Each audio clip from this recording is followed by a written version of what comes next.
Actually thinking about this before. We're live, by the way, pending. Um, I'm just gonna watch it to make sure. I need like an intro song or something, something that I can test to make sure that it's going live instead of just rambling like I am. And it looks like it's good. Okay, so I'm doing the DH Thorn thing instead of like a big proper introduction. But yeah, fucking hello everybody. Welcome to the third episode of The Dark Art of Engineering with Dr. Eddie, like normal, and I am Yepsen. So it has been a hot second since we've been on, and last we left off, we were talking with CJ. He was running us down his guitar rig setup, everything. I'm pretty sure we left off with wanting to talk about EQ, and that's I've been learning a little bit about it, and EQ works totally counterintuitive to what I originally thought it would, because I found out so most EQs that you would grab, at least this is me talking from a digital workstation point of view, most of the EQs that I would grab are something called minimum phase, which inverts the phase of whatever bands you're working with. I can actually, hold on, let me pull this up right here. So that if I put a notch right in there like this, you can see my screen, right? If I put a notch in there, it's just taking all the frequencies within that area and phase canceling them in order to achieve a lower volume. And apparently, there's also something else called linear phase EQ, which preserves the phase offset of whatever it's EQing, which this is all I have a rough grasp on this, but I guess that's useful for when like you're dual miking drums or things like that, so you don't get phase cancellation and weird artifacts. But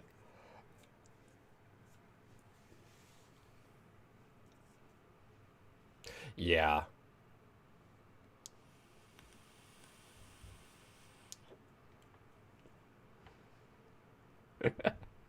I and you don't let me say that so like engineering is a dark art, but the true like lichdom level is fucking live drum recording because holy fucking shit. Hell no. I will stick to my sampler. Thank you very much. Jesus Christ. Um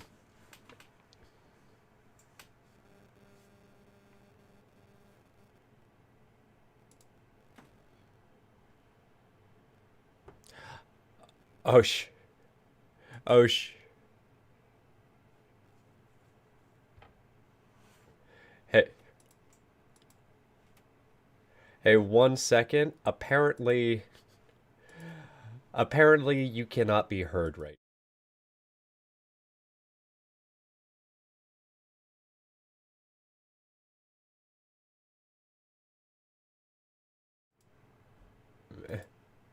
I can hear you just fine. It's just not going through. I think what I need to do. We're doing it live, everybody. Okay, so Okay. hopefully this doesn't cause massive issues. Can you say something and we will get my boy CJ in the chat. We'll say if you can be heard now. Check, check. Check one, check two. Okay, it looks like it's good on my end. So he will get back in a second. So I'm sorry. That's okay. I'm looking at the chat too. So, Love but you, I'm Siege. tabbing back. I'm tabbing back and forth. So once Um, I'm sure they can hear me. you know what I learned? I know they did this on so I know they did this for a Queens of the Stone Age album with Dave Grohl, but apparently the way they recorded the drums was that they put rubber, like they killed all the drums except for like the cymbals and had him play everything. So it basically only captured the cymbals. And then they did another recording where they just took Mm. away the cymbals and it was just kick and snare, and then did another recording where it was just toms. And the engineer was like, this would only work because it's Dave Grohl, and that man is a machine who just is so precise and plays with the same dynamic range recording after recording. That is the only reason why it worked. I'm not sure Buddy Rich could have done that. Like that's a very specific skill. Like that's what makes Brian May on the guitars. The fact that he can overdub himself 16 times and it sounds perfect every time. Yeah, that's just fucking ridiculous. I can think of maybe the drummer from Devo, um, and Stuart Copeland could do that, but Yeah, that's I couldn't do that. that's beyond my abilities. I already get self-conscious enough double tracking my guitars because it's like, yeah, you want it to be different, but you want it to be similar enough. Like I never feel like I can get two recordings quite that perfect to get like a really nice true overdub. Fucking I Brian mean, May doing 16. if you wanted to use a good quantization, whatever, um, plug-in, you could probably do that. But then you're gonna sound like a drum machine. Yeah, I don't get me wrong, I certainly have done that to fudge it in the past, but at a certain point it's just like if I'm doing this much work, then I would have just taken that original recording and like detuned it a little bit and just fucked with it that way. Like why go through the effort of recording a second track to begin with if I'm just gonna do all this work anyways? I just need to get good is what the I work so much in this fucking box right here that you're looking at, FL Studio, that I just get fucking lazy when it comes to the actual goddamn instruments. It's awful. And that's why I sit behind a board.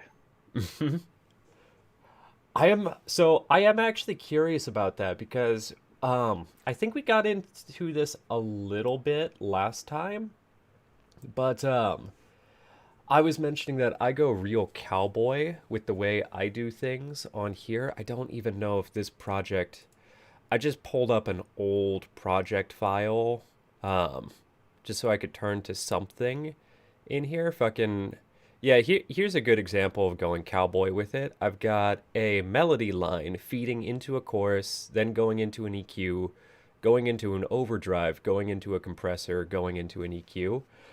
I can see the pained expression on your face. Well, as it sounds good. Yeah, that's the main thing. And what is it? Mr. Bill has an opinion that in terms of there's a bunch of good rules of thumb for engineering. When you get into the world of sound design, you throw all those rules away and you just Yep, go crazy with it. yep. What you're doing in the box, you can do whatever the hell you want in the box because you're not going to ruin anything in the box. Most of the rules that we talk about in sound reinforcement is, well, in recording too, but mostly sound reinforcement is because if you put the amps in the wrong place, you will do buku damage to your equipment. Yeah. And the fact that um,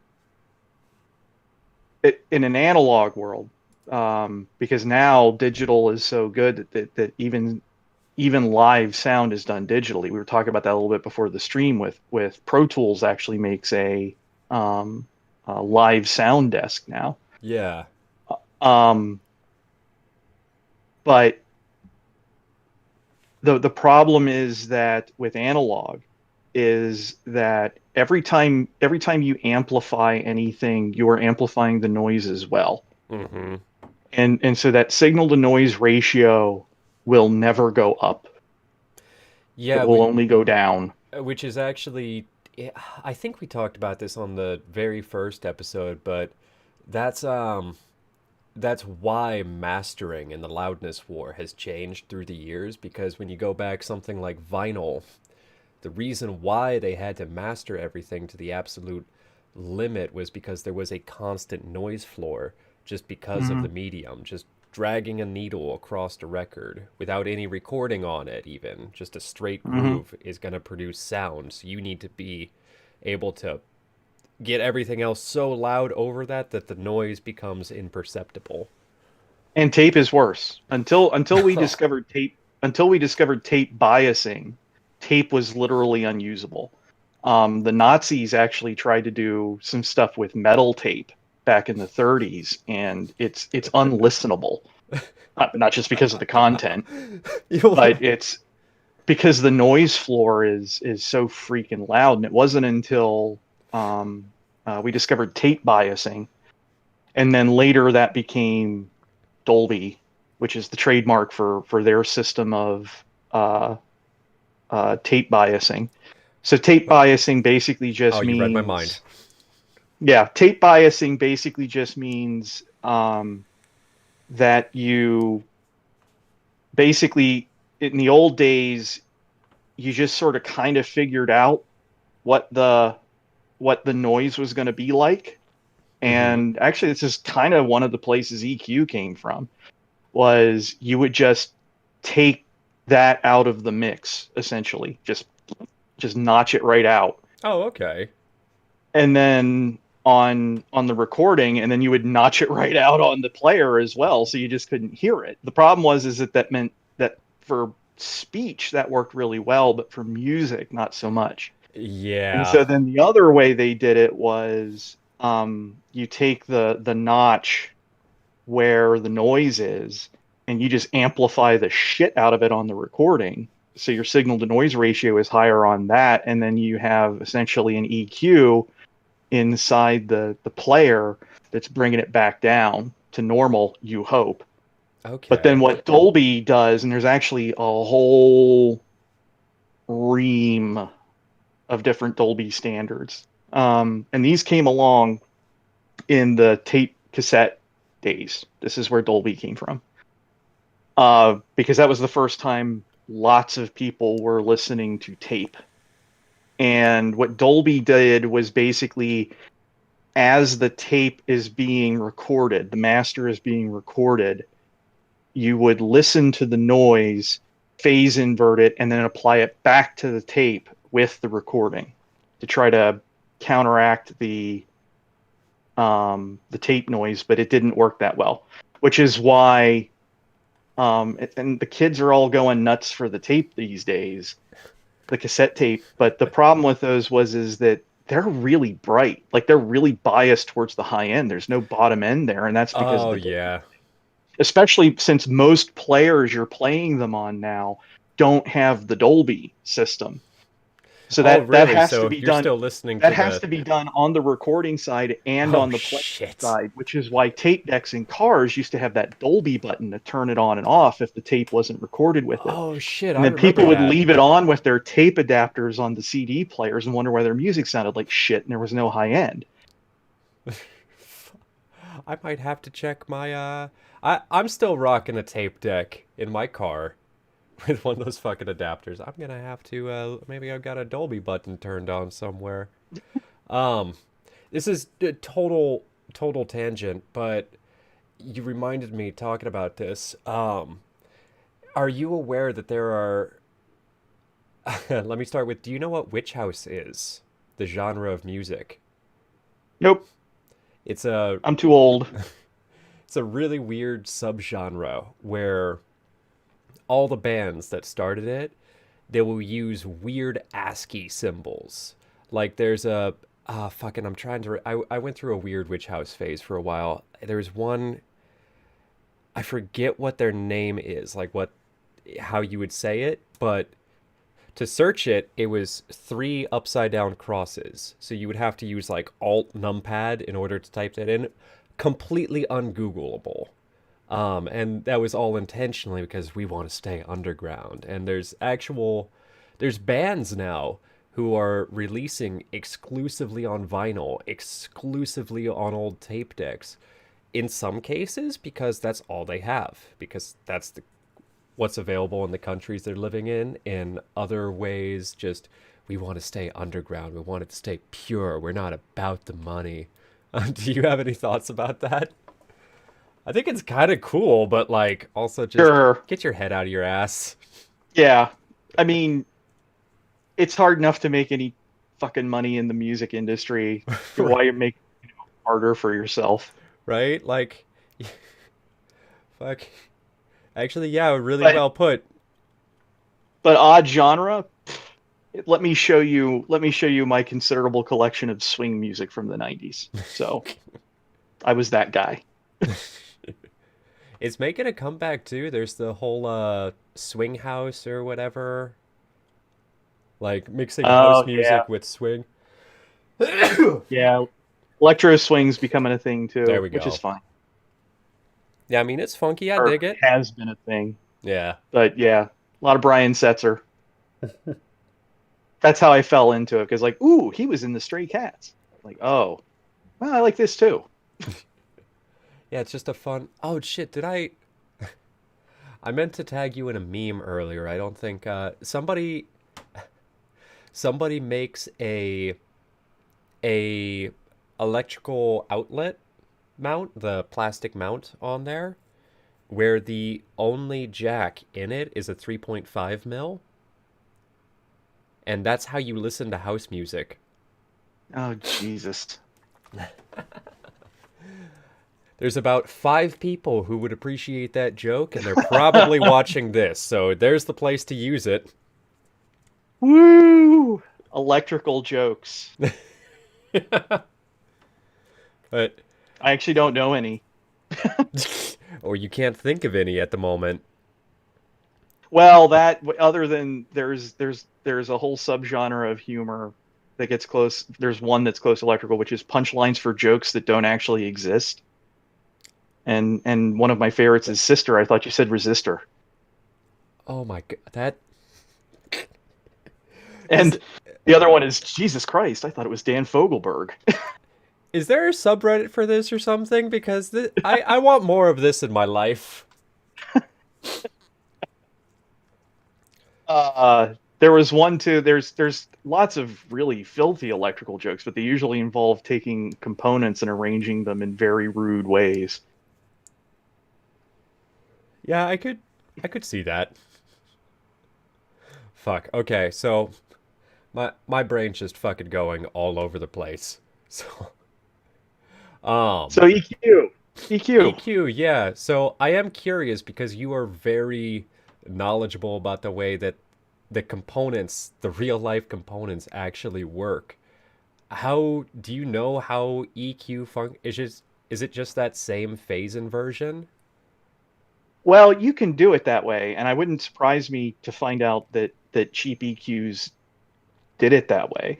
But the way most physical EQs work, as far as I know, at least and I don't think you can get a parametric EQ that doesn't work this way. Um, and this is the easier way to do it anyway, is you use what's called a crossover Uh-huh. circuit. So a crossover circuit is what you find, or what you used to find, like in an amplifier when you would put a subwoofer in. So a crossover is a Oh, tuned that circuit. okay, so Yeah, hold on, let me guess. That's basically taking one band of, anything from 20 to 100 hertz. We're isolating that audio and only sending it to the speaker.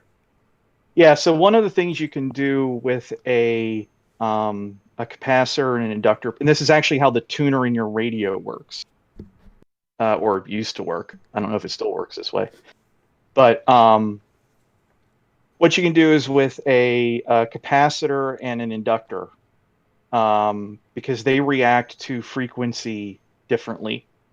What you can do is basically tune a circuit so that it its resistance, its impedance, and the difference between resistance and impedance is resistance always exists even when the circuit is off. So it still has inherent physical resistance to it. Resistance is a DC quality, direct current. It is the resistance to the actual electrons moving through the medium. Okay, and that's where something like copper has a very low resistance. Yes. Okay. Um, and impedance, on the other hand, is only a facet of, well, variable. It exists in variable DC, but it's mostly in AC. So impedance is it works just like resistance, but it's active. In electrical engineering, it's what's called a passive versus an active load. So passive load is always there. An active load changes depending on the frequency. Okay. And so by tuning the circuit, you can essentially take a window of a frequency range, and that can be really narrow or it can be really broad. And you can make the resistance of the impedance of the circuit very, very low in that notch, or and very, very high outside of it. Um, which Interest. is where Okay. which is where parametric EQ comes from, right? So a crossover is basically just an E. So imagine you take an EQ and you take all of the bands except the bottom two and turn them all the way down, Uh-huh. right? And then you take another EQ and you take the bands you didn't mute before and you take them all the way down, Yeah, so right? you're That's what a basically crossover does. let me get a visual for that really quick. You're basically talking about doing something like ignore the fact that this is in the same signal chain, but you're talking about taking one of them, cutting off all the high end like that. Uh, Yep, you're low passing everything on one and high passing yep. everything on the other. And you Okay. can make those. You can sequence those. You can run them multiple at a time. So what an EQ is doing is essentially separate, like a prism. It's separating out the audio into bands, and it's usually third octave bands for a graphic EQ. Okay. Um, and the important thing on the graph there is notice that it's not a cliff; it's a curve, Mm-hmm. right? There is never a point where it's straight vertical. That this does not exist in nature when Yeah. we're talking about electricity. Everything's a curve. Um, you can't jump from 0 volts to X volts instantaneously. Yeah, that's And yeah, so that's what a graphic EQ is basically doing is it's doing that a bunch of times and it's separating it into third octaves. And then you move the sliders up and down. Those are just resistors. okay. Um, Potentiometers, which is a variable resistor. That's And then where it gets complicated is with parametric EQ, which is what you have in front of you here, which is a parametric EQ has a certain number of knobs. In your case, it's six, seven, you got it. and you can move you can move the knob, right? Yep. So you can move it around the frequency band. Which you And could usually in you physical ones, you really only get like 3 to 5 of them, five if they're really good. Yeah, I Um, remember I got a guitar amp and I was like, wow, this has two mids on it, a low mid and a high mid. Ooh, we're getting fancy. I felt like the dude from this is Spinal Tap. Just oh, this amp goes up to 11. I have so much control. but the magic of the parametric is that you can change the center frequency of the knob Mm-hmm. back and forth, and you can change what's called the Q, which is how steep that what he's doing there, how steep that. So whether it's a notch or a real gentle curve. Yep. And typically on a mixing board, you might have 3 bands per channel, but they're already going to be low, mid, high. Yeah, they're already in other words, I could never move this around to Yeah, like, no, oh, I you want the couldn't do high that. end, I want the low end. It's just fixed. It's right here. All you get to control is that's the wrong one. All you That control much. is Yep. how far up and down it goes. And for a mixing board and sound reinforcement, that's really all you need. Yeah. But the British guys, this is the thing that they were really good at. So if you want to know what made Abbey Road, it's that they had really, really good 5 band parametric EQ. Um, and that, and they didn't, they knew not to screw a shit too much, you know. Um, their stuff isn't overproduced, overmixed. The Abbey Road stuff, that's the thing that most people latch on to, is it was recorded right the first time, and you didn't need to do a bunch of stuff to it. Well, But okay, so admittedly, I've never been big on the Beatles. Most of what I neither am I. know is okay. So don't take all of this with a grain of salt, maybe a kosher-sized grain, a little bit bigger. But I heard they would do interesting stuff with mixing, like they wanted it to resemble a live setting where they would hard pan all the drums to the left and the vocals would be on the right and all this weird shit. And but you said they got it right the first time, but I know what is it? I can't think of the name of the fucking song. It's one of their famous ones though, where they had like 27 different recordings of it, of like writing the song in the studio, which they could only do because they were the Beatles and they had the fucking money to Right. throw at it. Where like they changed, originally it was at like 110 BPM and then they brought up to like 170 BPM, and they tried to mix both of those together by, with tape, which is fucking madness, slowing down one of the tapes to Hmm. bring it closer to tempo, and there's just a hard cut at one point. The final song that they released is just the two of those. Where at the big transition point, it's just hard cut into a different recording. Yeah, well, like do it right the first time. I mean, like The tracking was on point. It was just the yes, orchestra or yeah. the orchestration. I The guess that actual works. engineering is a little cockamamie. But the thing with the Beatles is, never listen to the stereo mixes, because they weren't in the studio. They didn't have anything to do with the stereo mixes. The mono mixes are the ones that they were in the studio through the whole process, making sure that things sounding the way they wanted to sound. And those guys were real production Nazis. Well, not Ringo and not George. Uh, And really, that's where a lot of the bad blood came from between Lennon and McCartney. okay, Uh, I don't think it was Come Together, CJ. I would know it if I heard it. It was Strawberry Fields or something like that. I think. I don't know. I'm not a big Beatles guy. Neither am I. I'm more The of an Elvis guy. the drama surrounding them is more fascinating than their music, in my opinion. Necro Nikki somewhere is fucking angry and she doesn't know why. She's ready to fight me. That's it. That's the next episode. Beatles suck. Elvis rocks. But no, you Oh, mentioned slowing tape down, so there's a really cool effect that gets its name from that, which oh, is the you. flange. And you know what? Quick story, because I'm of the age that my experience with tape was VHSs. I never listened to cassette tapes, but I had one high school teacher who had a bunch of old like Romeo and Juliet recordings on tape, and she played that for us one day, and we were just listening to Romeo and Juliet when suddenly Yeah, that was that the was another thing that a cassette tape sucked at, is those cases would warp, especially when you leave them in your car. yeah.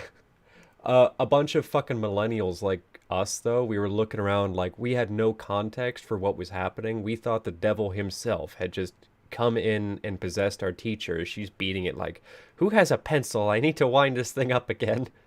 It's like, that is the coolest fucking thing. But that's a flange. That's a flange effect.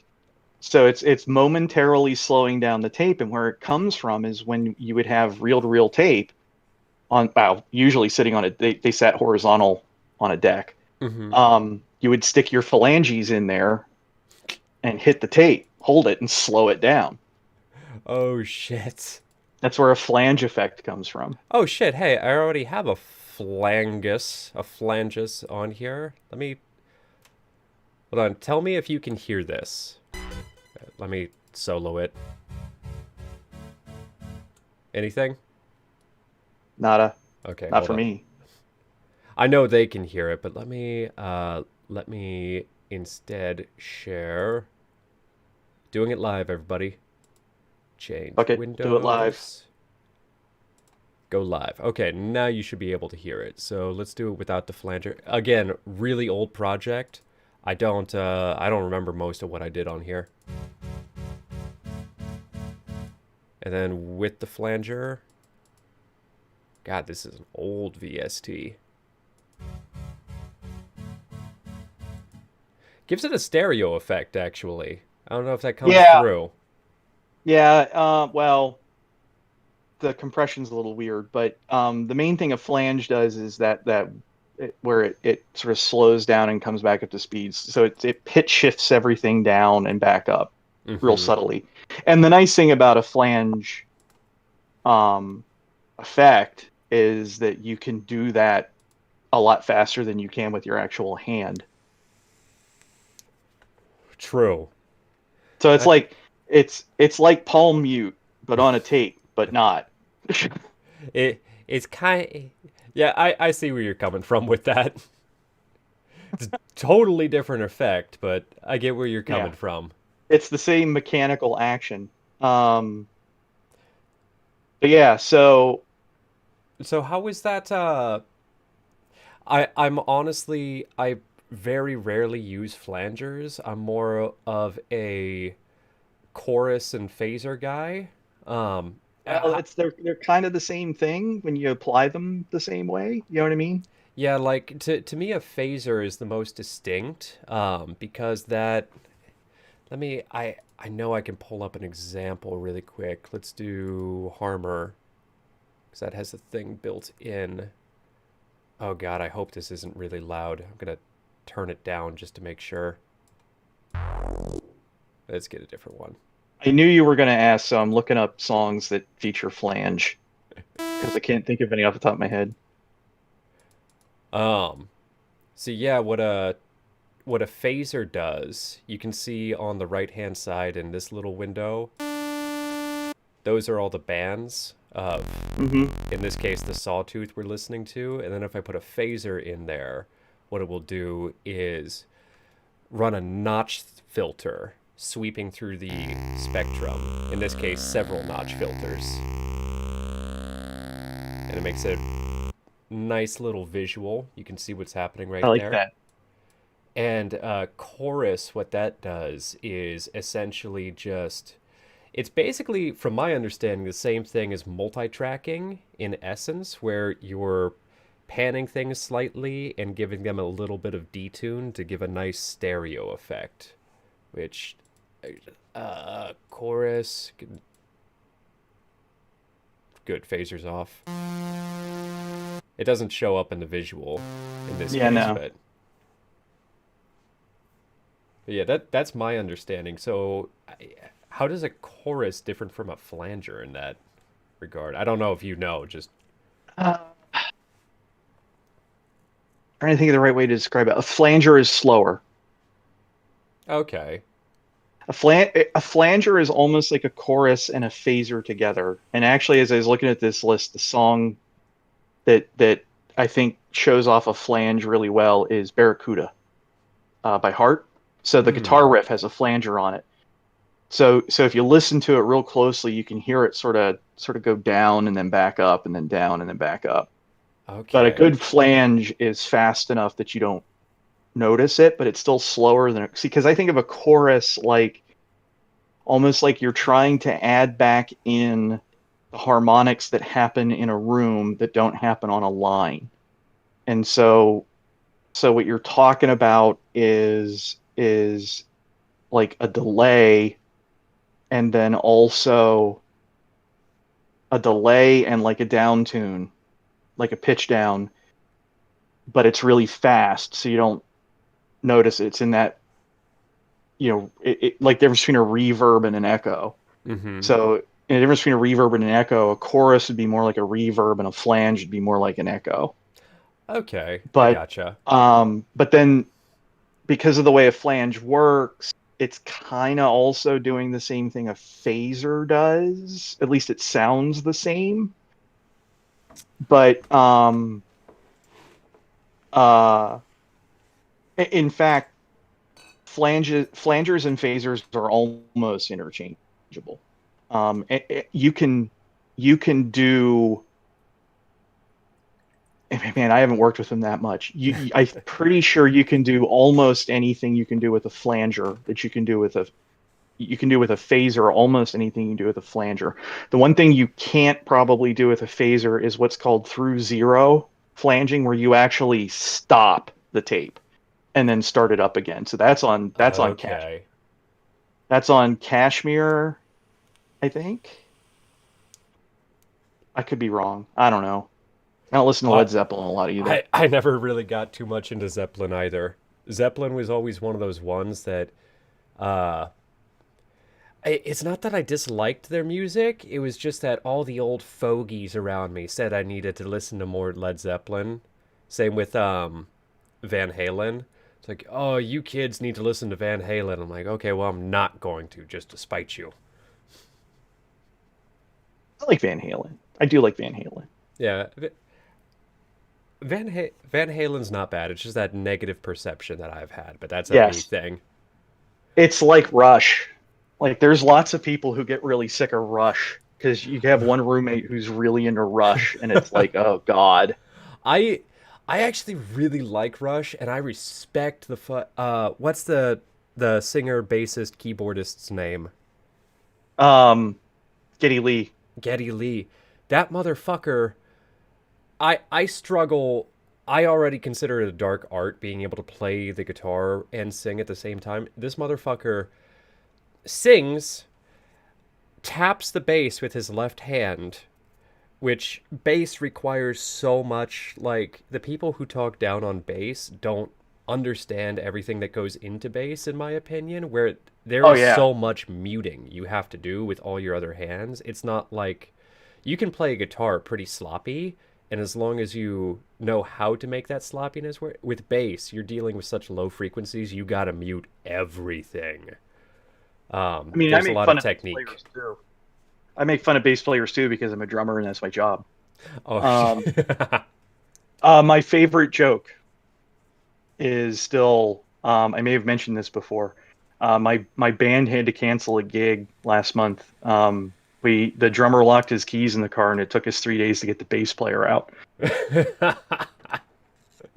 oh, I like that. But especially with Geddy Lee because he's singing he's singing way up high and he's playing way down low, and their music is so In he's weird being time signatures too. yes, he's being contrapuntal to himself Hmm. and the rest of the band. Good word choice. And oh, that's one of my favorite. I have a track that is the greatest contrapuntal bass you will ever hear, and it's disco and it's obnoxious, and I love it. It's Let's All Chant by Zager. I don't know, some Spanish guy. I might just But have to pull that up. counterpoint is when the bass is um, harmonically related to what else is going on, but not Hmm. rhythmically related. So they're playing on different beats entirely, but they're still at the low harmonic with in the same key with the rest of the band. Yeah. And that's but not only is he doing that, but he's playing keyboard with his right hand the whole time Yeah, too. Because why would you want a four-way split with the band while you're doing it live? Might as well just do it all yourself. yeah. The another one for that same logic that I can't do is Ray Manzarek from The Doors. So that whole first album, they didn't have a bass player. He's playing the bass on a little keyboard bass Oh fuck. while he's riffing on the organ, and it's one thing where you listen to like some really good, especially psychedelic rock. That bass player and that whole rhythm section is on an entirely different planet from the rest of the band, but that's their job, right? They're Yeah. the anchor. They're the anchor, and the rest of the band is just noodling around in there. Um, he's They're doing the that. trip sitters. Everybody else is on fucking Yes, LSD. but Ray Manzarek, his two hands are on entirely different planets from each other, right? And he is just rock steady with that left hand the whole time. Like even Light My Fire, which is probably the simplest one, is still. Like, how are you doing that?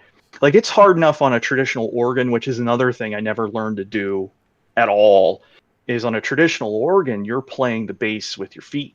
Yeah, you're using all of your limbs and you're doing some synth stuff too, or what to me I would consider synth stuff with like messing with the knobs and controlling the overtones and fucking harmonics. The draws, Yeah, the drawbars. organs are crazy. Organists are the ye old school synth heads.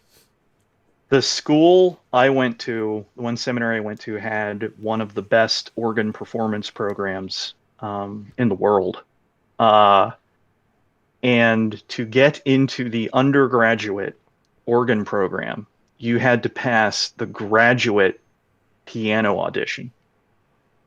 And the guy who lived next to me was an organ minor. I'm like, how did you pass that audition to decide to minor in organ? He goes, well, I don't really want to play organ in a church. He was an EE major. And he described playing the organ to me as playing five pianos at the same time, one of them with your feet. Hmm. That seems pretty accurate from Yep. my perception. But he was the one who taught me that when you listen to something, you have to be able to listen to all of the parts simultaneously. And Like, I that's mean, just such madness to me.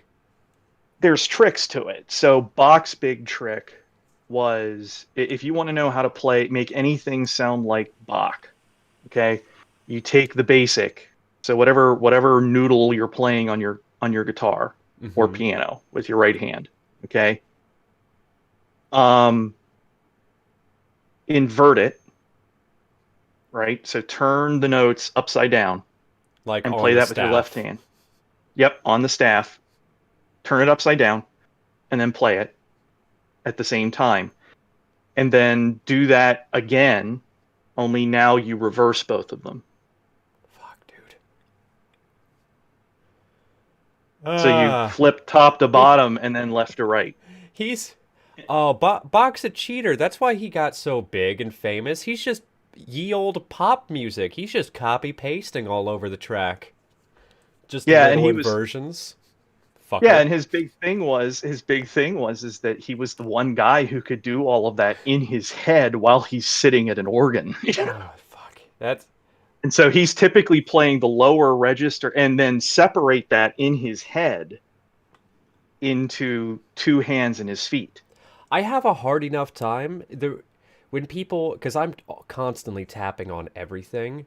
When people ask, "Oh, are you a drummer?" I always have to distinguish. I'm a percussionist. I'm not a drummer because I cannot put all my fucking limbs together to do what drummers do. Like my Nope. feet can do something, my hands can do something. They do not cooperate. That is hard enough playing one singular part with all your limbs, let alone doing fucking that. Jesus. Like you want me to count off quarter notes, for 250 measures. I'm your man, Yeah. you know.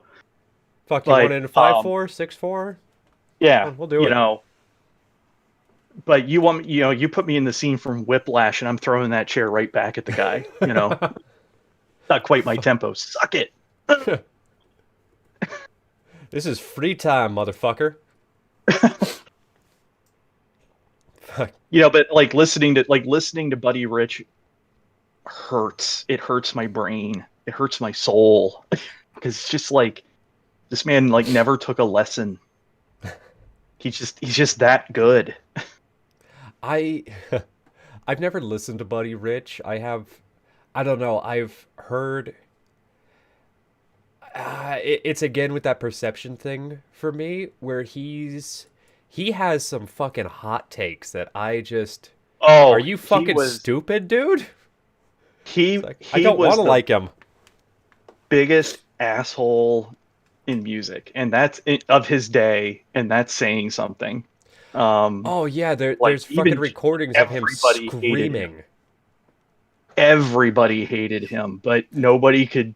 It's like you can't beef uh with his ability. Here, I'm gonna send you But something. but see, Okay, so I fucking love Frank Zappa, and everybody who works with him is like, yeah, the dude's an asshole, and we love him. Like he demands so much, but he's in the trenches with you, and like he stands behind his shit. So like I feel like you can do that without being like you can be a lovable asshole, not just a complete fucking prolapse. Everybody's an asshole in the studio.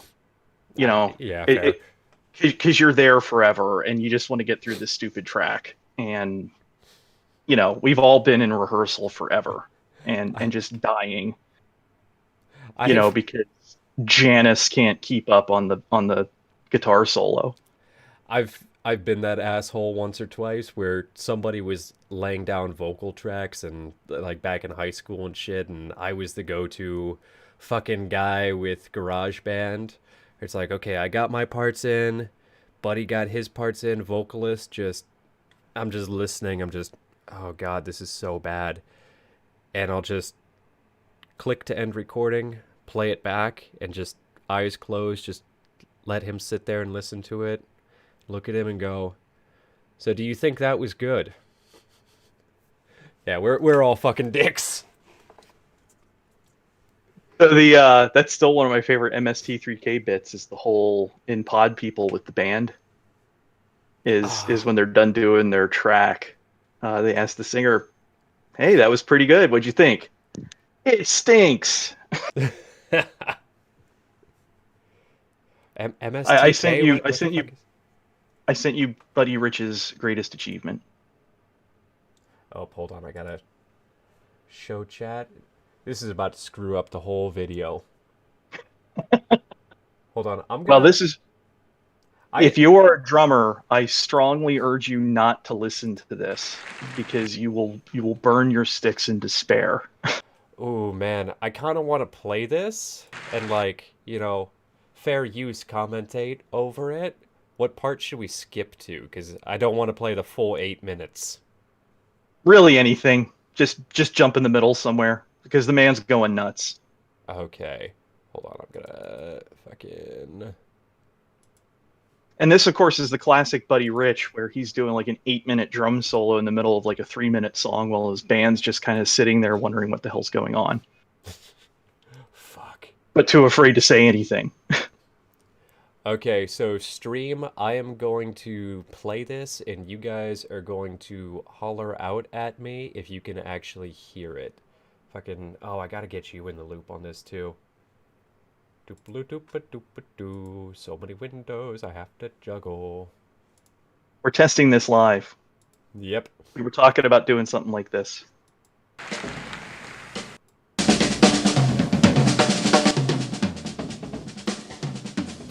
So just pay attention to the dynamics on this. Are you looking at chat right now? Because I can't switch to that without fucking things I will up. look at chat. Alright, let me I'm know if looking they at can hear chat. it. Because there is drumming going on.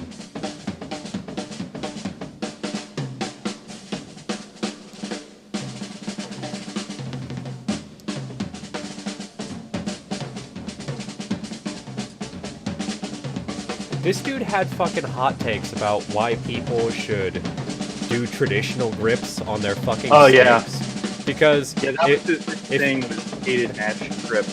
yeah, because if you're playing matched grip, then you're just some dude who just likes to go all over the kit, and then he'll proceed to do just that. It's like, dude, you're just Well, holding there's it different and doing the same bullshit. well, he has a point because if you watch his left hand, that's how he's doing a lot of his dynamics. So he's just doing this as opposed to this, as opposed to like really ratcheting down on it. So that's I part of it. He has really good dynamics with his right hand as well. But the secret to classic grip, at least on the left hand, is that you have a lot more dynamic control once you really get it down. I mean, maybe. I mean, I'm not that level of drummer where We're I not could that say, good. That's the yeah, problem. no, right? absolutely not. This is totally the fucking drunk dads at Little League, just like, you gotta do better. Yeah. Or not Little It's League. like We're the fucking drunk dads yelling at the NFL players like, oh, he's such an idiot. This is what I would have done. my music teacher was all about teaching you good habits, but at the same time, he was like, I don't care if you use. I want you to know how to do traditional grip, at least with your left hand. But I don't really care until we get to the music where that actually matters. Okay, good teacher. I like it. So if we start, and he's like, if we start playing Buddy Rich, you're gonna need to know how to do this. So like, if we start playing Buddy Rich, I'm done. Oh shit, I just realized they can't see the video. Just hopefully Oh, they can hear the audio though, so that's good. Maybe this won't get copyright striked. good. Well, we're talking over it anyway. Yeah. Didn't. Yeah, the dynamics on this. He's got good dynamic control, I'll give him that, but like I don't know, maybe it's just because I'm so infatuated with different styles where it's just Yeah, like from a technical standpoint, I appreciate what he's doing and I appreciate the okay. Like yeah. I see the mastery, it just doesn't not my tempo, doesn't groove with me. And then he's elsewhere in this, he's doing things like you'll see him reach down real quick and hit an offbeat on the kick with his hand. He's just punching the kick. I will say, I will criticize him on this. You can't see the video, but he's got a posture like this while he's playing. He looks like fucking Smeagol. Oh yeah, And the kit is his precious. yeah.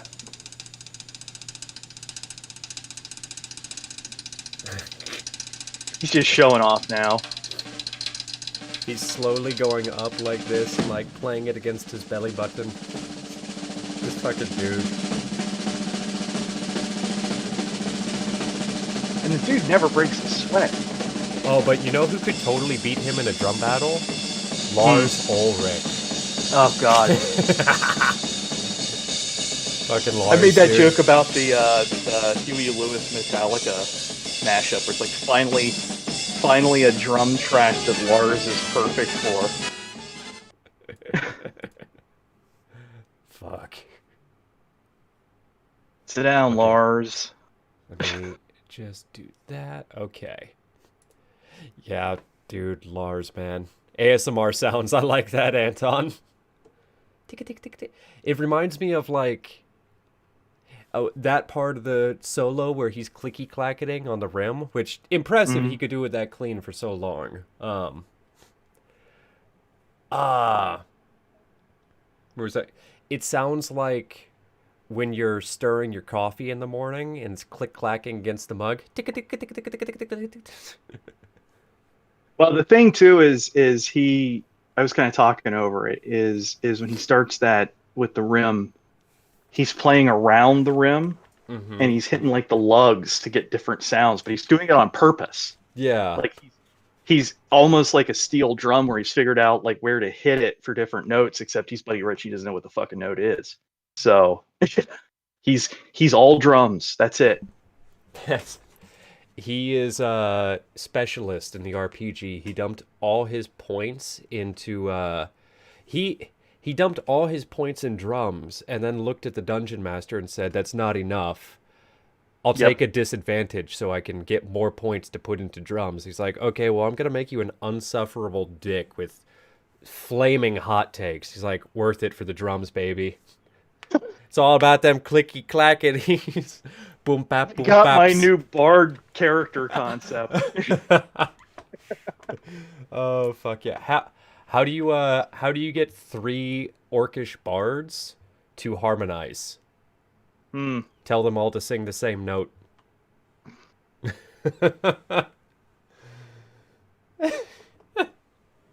We had a sequence in a game with DH where there was a magic song and he made us actually sing it, and I still feel dirty. So Oh no. Oh that's my what private pain. I would And ask what it was, but I don't know if you want to go through that retelling. it was Tangled. It was from Tangled. Oh shit. Oh So we were fuck. singing a Disney princess song. Oh my fucking DH. Oh my god. Yeah, he's just totally sitting there in the chair, just going, "Do it, sing Do for it. me." Oh, he would do that type of bullshit though. Do you know why do you know about Tish's tendency to break horses yet? Uh her character every time there were not a damn horse was safe. Every time she mounted a horse, somehow it wouldn't end up dying, like just like the way that you would expect. The horse wouldn't just be like fell in combat or anything like that. Like she would break it somehow, like a fucking like Lenny playing with the rabbits. Yeah, it was awful. I think she went through like a baker's dozen of horses. We've been blessedly off horseback for a long time because I rolled a soldier background for my warlock and didn't take animal handling, proficiency in animal handling, and so it's like, This is gonna be scary. I don't know if I like this. and of course, like the very first game, I like charge into combat and fall directly off the horse Oh with a fuck. great sword, no less. So I'm useless, because this was before he became a warlock. He was still just a fighter Oh, at this story. that sounds like a DH game. Yep. Fuck. So I know I'm actually excited. One of the things that you brought up that you wanted to talk about, and I fucking just listened to a podcast with a room technician or whatever the title is, acoustician. So I know a little bit about Acoustician. this. Room Yeah. modes. Holy shit. Room It was modes. one of those things that I never appreciated or understood until listening to this guy, and the way he said it just suddenly clicked for me and just made perfect fucking sense. Okay, so room modes. This is going to be my hottest take of all. Oh boy, Okay. here we go. And you've If already you had some hot takes with direct input and shit of guitars. if you cannot right now define room mode, you don't need an EQ for listening. Recording is a different thing because recording and mixing are about making it sound the way you want it to sound.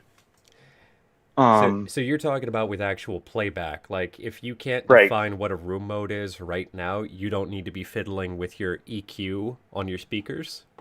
Ooh, that Exactly. I gotta say, off the bat, I don't think I agree with you, but I wanna hear your take. And to put my money where my mouth is, my car stereo, my bass, mid, and treble knobs are all set to 0, and that's every car I've ever owned. Oh man, you don't love yourself. So, um, so a room mode is a collect. It's if you take the collection of things that a room does to sound. Okay, so the whole bin, and you reach into that bin and you pull out one of the things that room does to the sound. That's a room mode, and they exist in a couple of categories. The one that I'm familiar with, and the one that I actually know how to fix most easily, is the easiest one, which is this is where graphic, so full spectrum, non-parametric EQ. This is why graphic EQs are what you see on amp stacks, but parametric EQs are what you see on mixing boards. Okay. Um, so the way you compensate for it, room modes where the different materials in the room will absorb sound differently, they'll reflect sound differently based on the frequency, is you play white noise and pink noise through the main speakers. Mm-hmm. Okay. And you have at your ideal listening position, which is your mixing board, ideally, although it wasn't where I was at, it was down a flight of stairs. Um, you have a spectrum analyzer. Mm-hmm. Okay. So you play white noise, and on a spectrum analyzer, white noise should look like this, right?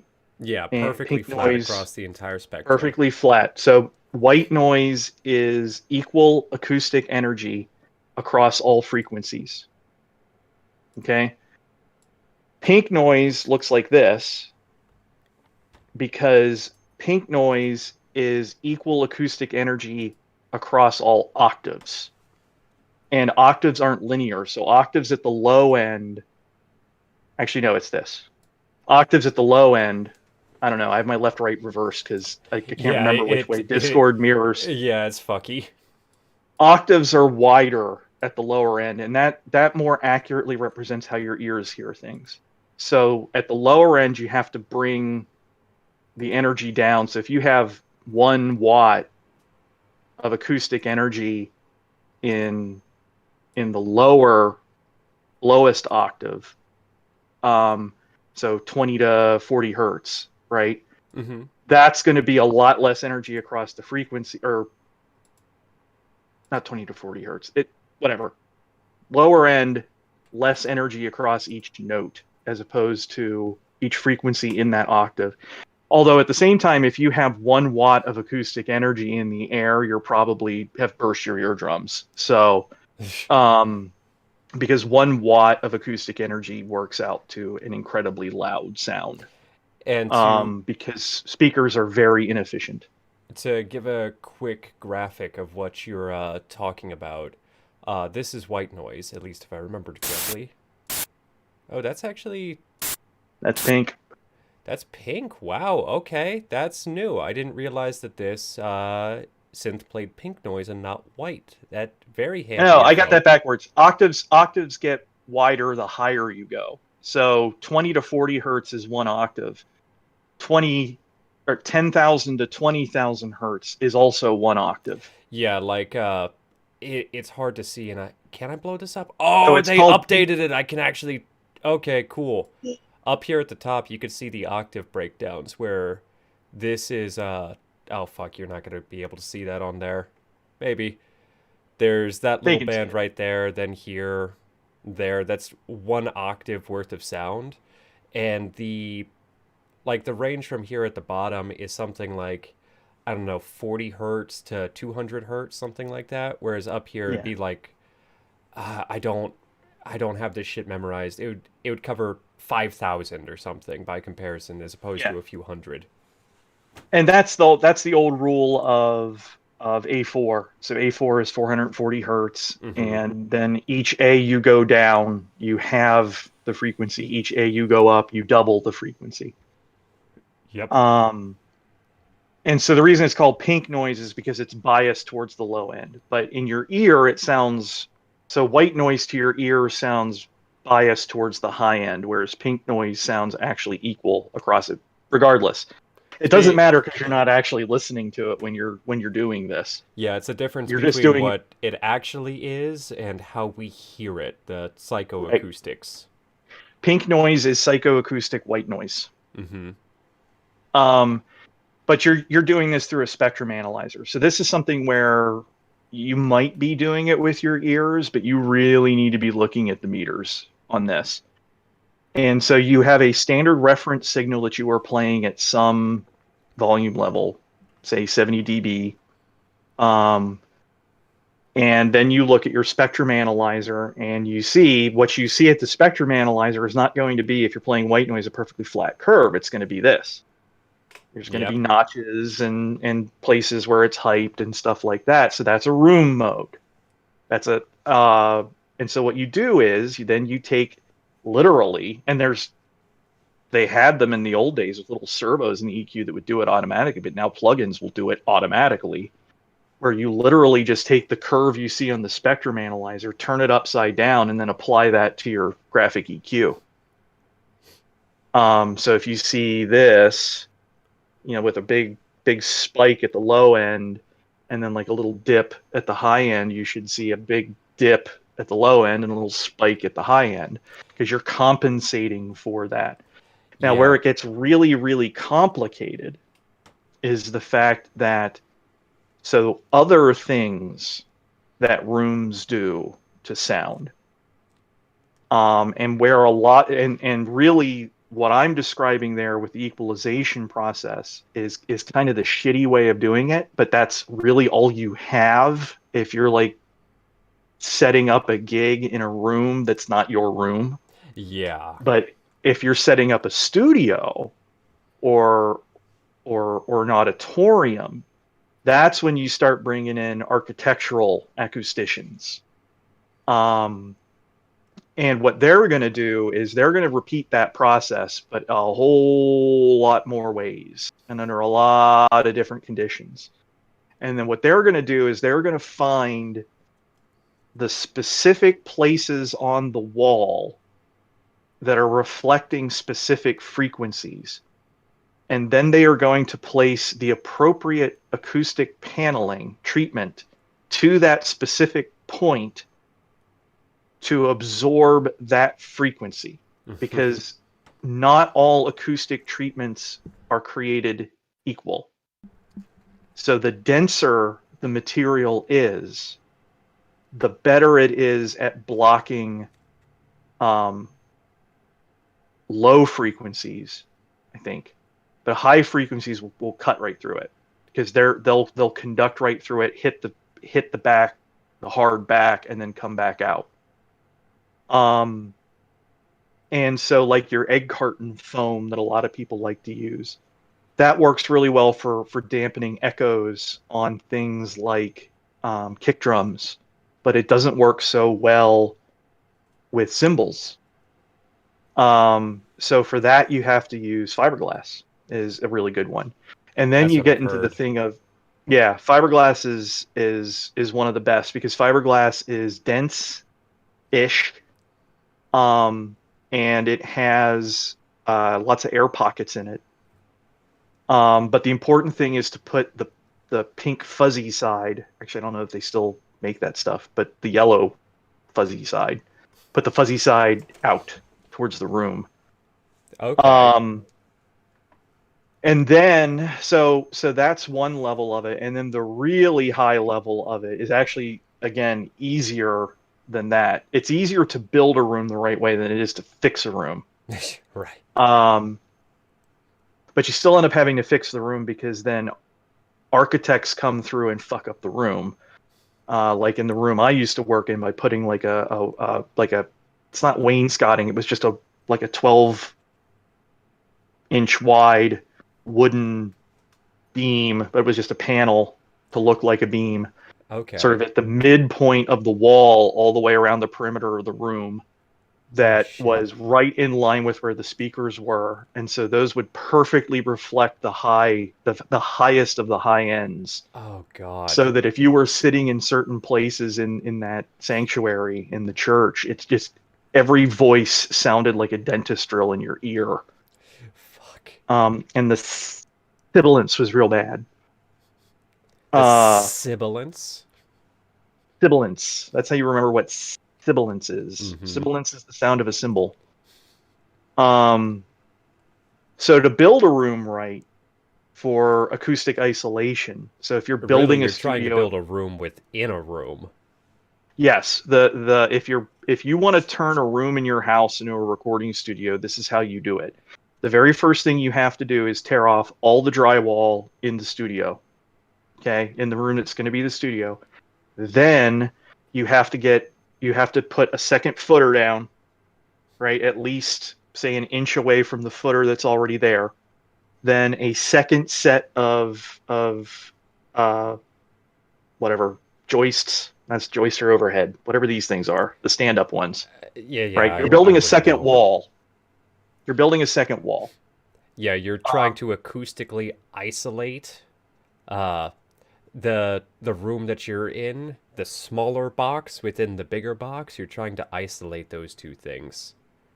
So there is no mechanical connection Mm-hmm. between the inner wall and the outer wall.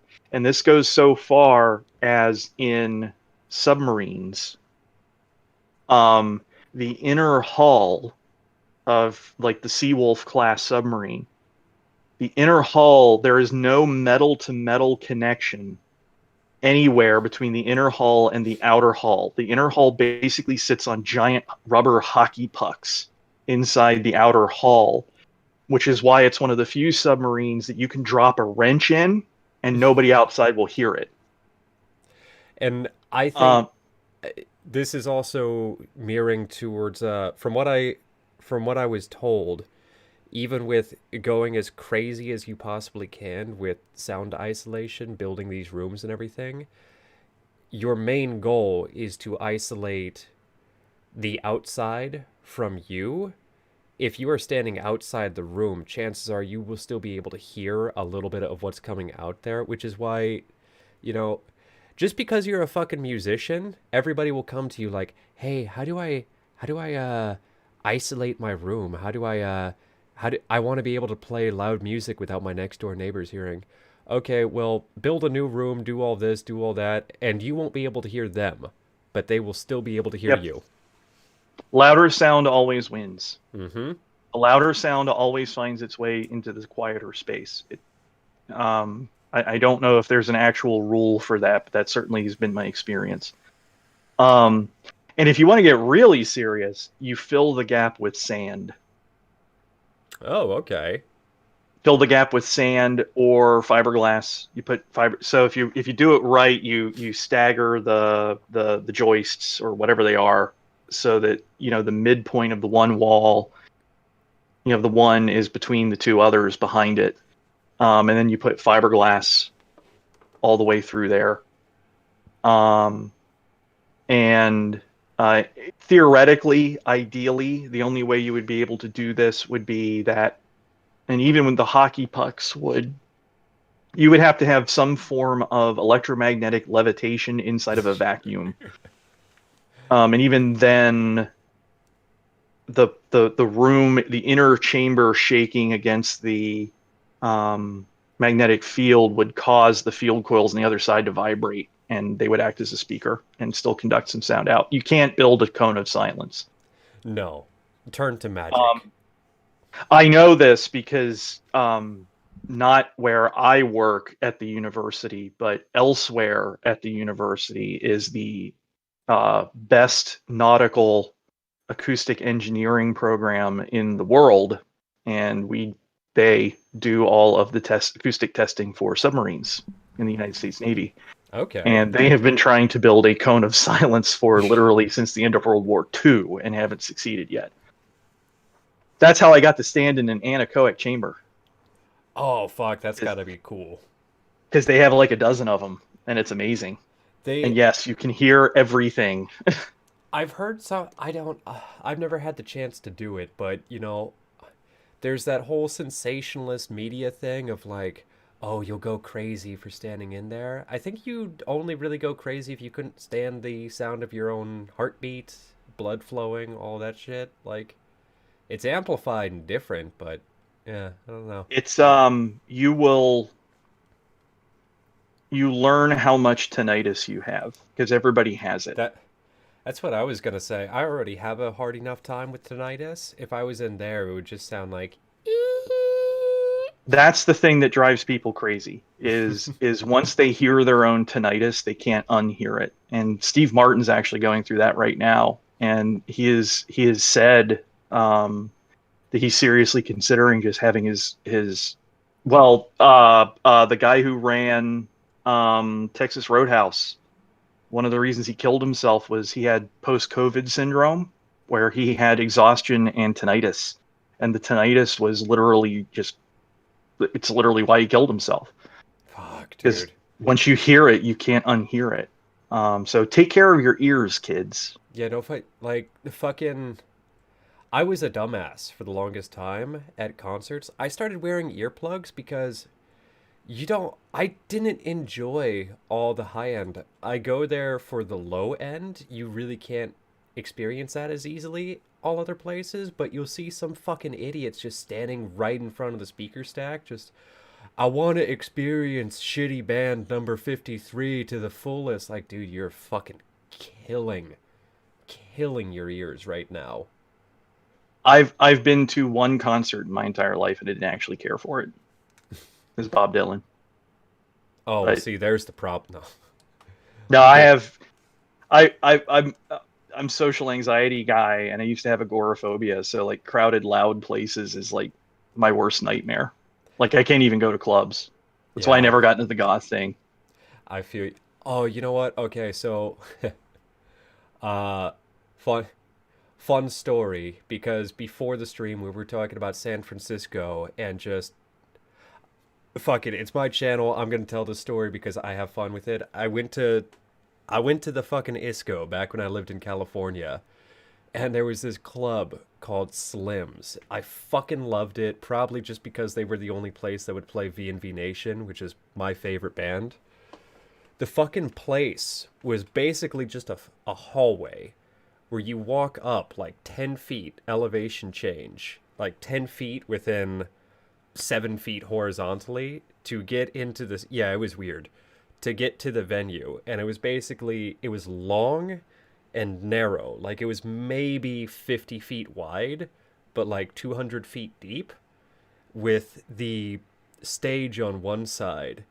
And so yeah, it was just fucking nuts. And it got so hot because it was packed like sardines in there always that when I went to see V&V Nation, they had to leave the stage 4 different times purely to change shirts because they were sweating through them.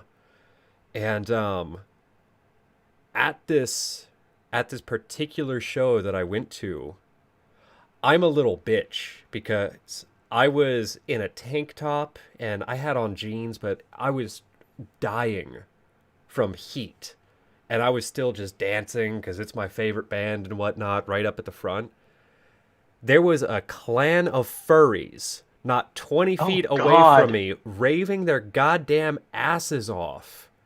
And Ronan Harris, the main songwriter, singer for this band, he comes out after changing his shirt one of these times with a case full of water bottles. And he starts just throwing them out into the crowd. He's like, this is what we're going to do. These are not souvenirs. You open one up, you take a drink, and you pass it to the person next to you. We all want to survive this. And then he looks over at the clan of furries and takes the remaining half of the water bottles. Just goes, this rule doesn't apply to you. You keep these. I have no idea how you bastards are doing what you're doing, but God bless you. I saw one of those dudes after the show, and he was just, oh, moist. There's a there's a surprising number of furries in Pittsburgh who show up to every geek culture related con that happens in basically the entire western half of the state. Oh, yeah. And even just standing in a fairly well conditioned, well ventilated, convention hall in Monroeville. Um, you ever smell the inside of a hockey glove? I imagine it smells something like something like an old gym locker. It just it's not a pleasant aroma. Yeah. It's like so It's okay, so not. I know some of those furries like got programming jobs and everything. They can afford the super luxury suits with AC in them and everything, but most of the guys I've seen at least, I don't think they had all that going on. It was literally just a fursuit that they were wearing over and just I don't know how those suits aren't externally drenched by the time they're done doing what they do. Like I cannot talk shit about furries on that exact level because holy shit, that is a feat of pure endurance right there. You gotta love being a furry to be able to do that, dude. I'm kind of in the same boat with that as like PVC fetish people. It's like that seems kind of sweaty. PVC? Are you talking about latex or I have Yeah, P? Oh, okay, PVC, latex, leather's maybe a little better, but not much. okay. Um, Yeah, and I I'm going to be the old guy for a minute and say, listen, as much as I'm Mr. Embrace the Kink, furries weird me the fuck out. That's my thing. That's not their thing. Furries weird me the fuck out. I can understand that. I'm like I said, I'm not gonna talk shit and I'm not gonna kink shame. All I'm saying is that if I roll up to a furry party, I'm just gonna be like, You guys keep rocking on. I'll steal a couple drinks, but I don't think this is my thing. You probably don't want me here. I'll be going. I'm gonna make this face the whole time. Just Yeah, no, the PVC people would scare me though, just because like, oh, could you imagine eating out after that? Just, I bet it fucking peels away like the wax from a Baby Bell fucking cheese. Imagine the fucking aroma. Like, I imagine you know how oh, people pair wines with cheeses? I wonder if they pair wines to the fucking cheese flavor of the gooch during set. Oh god, oh, let's go. Oh, fuck this Fuck this convo. Let's go back to the audio engine. So that is not what I. Okay, so I think I was under it. I think standing points or something like that is what I was thinking about. Um, because I knew about that, but I think I got the wrong terminology with room modes. that's a kind of room mode. Um, Okay. so a standing point is I think of them as Standing standing point is what I was waves. thinking of. Yeah, so standing point's that thing where I was describing where if you have a reflection. Mm-hmm. So the thing you have to remember about a reflection is that when sound strikes a surface obliquely, that surface acts like a prism, um, and it'll peel the sound apart. So frequencies will reflect differently depending on their frequency. Um, and with that, you will get. Am I still on? Yes. Yeah, you're still here. Okay. Good. Oh, I just minimized the thing. I was looking at Okay. it. Good.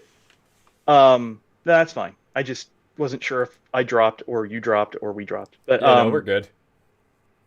so a standing point is a point where the direct sound and the reflected sound are in phase in a certain frequency, and so that becomes what's called additive constructive interference. So you've got a wave this high and a wave this high coming together at the same point, and then it becomes a wave this high, as Mm-hmm. opposed to destructive interference, which is when they're phase inverted, and when they meet, they cancel. Yeah, that would be like So that's the thing you get in an auditorium where you can you can't hear the kick sounds like a wet thwap, like you can't hear the bass, but the cymbals um, sound like really high uh-huh. in your ear. And the fun thing you can do in when you find one of those nodes, um, is you can't do this with the low frequencies, but you can do it with the high frequencies. If you literally just move your head a little bit, it'll change. Like you'll Yeah. move from, and so that's also called comb filtering sometimes, which comb filter is technically what's happening at that point, where some frequencies are being hyped, some frequencies are being subtracted. And Um, to put it, I guess just to explain what we're talking about really quick for anybody who doesn't know, imagine these are waveforms. This is like, if this is A4, this is 440 hertz coming at you right there. If you have that same frequency coming this way, bouncing off a wall and heading this way, and the other frequency is heading that same direction, as soon as they meet, they're going to add up and mhm, create an even louder sound. Whereas, let's say the phase is inverted, it's traveling like that, has peaks and valleys. As soon as those collide, they're gonna. I didn't get this perfect, but they're gonna cancel each other out mhm. into silence. And so that's what we're talking about, is different points around the room where things can add up and also cancel each other out. Well, and if you drag it off center a little bit more there, that's another kind of comb filtering, Mm-hmm. where or room mode, where that when that happens in your ear is how things will, because you're starting to get that cliffy type thing. Mm-hmm. Um, that's how sounds. It's hard to explain. You'll hear someone singing, and in a specific frequency, it'll start to sound like a square wave or a sawtooth, where Oh, there'll be a what hard edge to it. would that be because I know I want to say it's 2000 hertz or 12,000 where we so we were talking about psychoacoustics earlier where we do not perceive sound flat.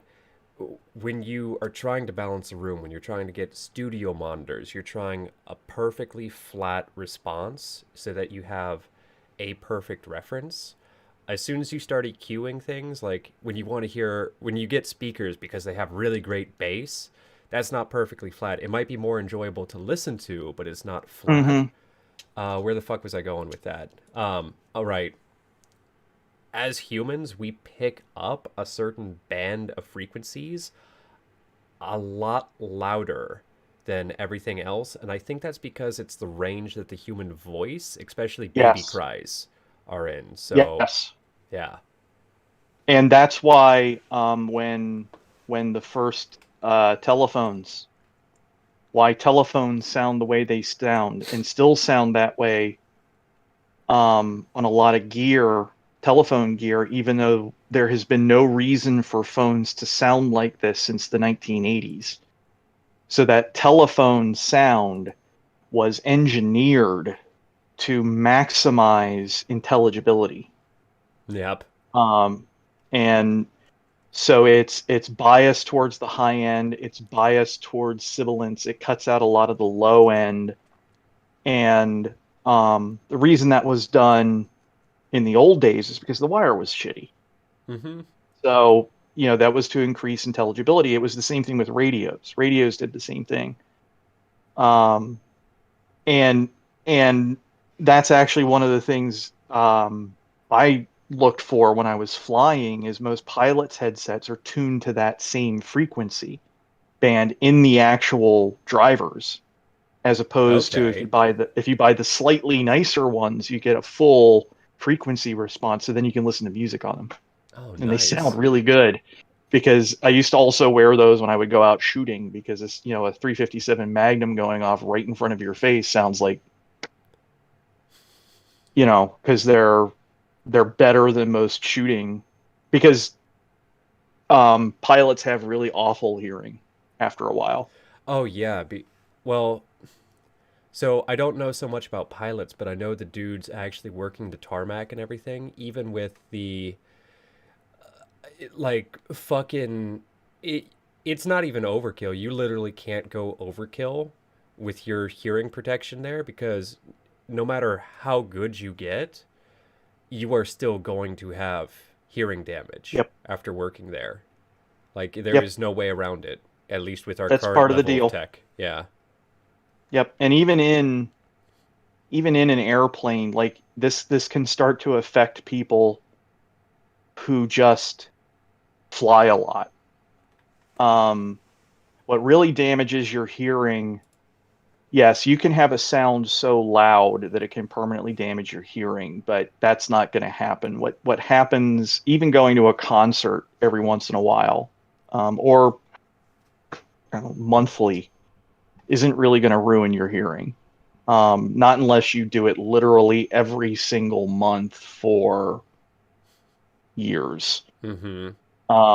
And even then, I'd say it's probably more just getting older, because when you hit 30, 35, you start losing the high end. Oh yeah. Um, and most people can't hear 20 to 20,000 hertz. If you can actually hear 20 to 20,000 hertz, a Navy recruiter would like to talk to you. Um, and I used to be one. Well, I mean, like when my hearing was perfect, I could hear up to like 18.5. And now I can get up to like 17, which is really good Yeah. for 46. Um, but if you work in live sound, that's a problem, because now you're being exposed to that level of sound, 3 times a week Mm-hmm. for a year. And It's chronic exposure that's the problem. And so if you like to go to concerts, you want to protect your hearing, this is why buy good gear, not loud gear. Yeah. because the reason you keep turning this knob up, the volume up on your fucking car stereo is because it sounds like shit. Yeah, And the because first thing you learn in sound reinforcement is volume covers a multitude of sins. Just make it louder.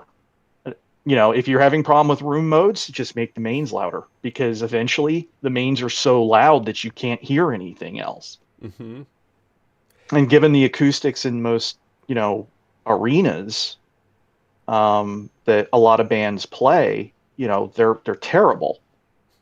Uh, Yeah. that's why everything's so loud and why everyone in the band, everyone in the crew, and especially the sound guy is sitting there mixing things with earplugs in and it sounds like shit. And he knows it sounds like shit, but none of the 20,000 people in that fucking building care. hmm You know, um, you want to listen to, you want to see the real shit for sound reinforcement. You go to a Broadway show or better yet, like a classical performance where um, you go to it like when we built our new recital hall. You know how much mixing they have to do a recital of anything on any instrument in that building? Approximately none, because that's how good the room is. And they just set everything and literally just lock the cabinet away and nobody touches it. And you can put a mic pretty much anywhere on that stage. As long as you mic it well, it's going to sound absolutely perfect God, through those speakers that you can't see because there's actually not that many because when you have a good hall, you don't need a lot to fill in. that's the real loudness war. It's just masking up Yeah. terrible fucking venues. Like, forget the actual putting CDs out and everything. Like, everything's got to be louder. No, it's especially nowadays. Like, I don't know. There's probably a bunch of mastering engineers that would argue with me. I just have a layman's perspective, but the loudness war is fucking dead in the age of streaming and like normalization and everything. Like, yeah. Well, that's something that gets talked about a lot, and um, the friend I have is an actual NARIS card holder. That's the National Academy of Recording Arts and Sciences, the people who vote on the Grammys. And I Okay. know one of them just died last year, 2 years ago. So I now know one of them left. So I only know two people with NARIS cards now. Um, that's not a huge accomplishment. All you have to do is get a credit on an album. That's it. Any credit on any album, and you can get your NARIS card for life and vote on the Grammys. And 80 to 90% of the membership throws out their ballots immediately upon receiving them. So, Oh fuck. um, the his thing was so I when I was doing my little mixing projects for like demos and stuff, I was always trying to get the best sound. So I'm going into the studio and borrowing the studio in the off hours Mm-hmm. at school and on the pretty nice speakers, not great speakers because we don't have that much money. Um, and trying to mix it there and trying to get it to sound pristine and perfect. And for a demo, for somebody who I'm cutting a demo for a friend's daughter who's a high school student who wants to be a music major. And so she's making a demo CD to mail around with her applications to music schools. That's what you want, Yeah. right? Most of the time. But when you're but when he's mixing like a professional, which he hasn't done for a long time, because nobody hires professional mixing and mastering engineers anymore. They just do it themselves and wonder why it sounds like shit. Because yeah, the plugins are great, but having them, knowing how to use them, and then knowing how to use them correctly are three very different things.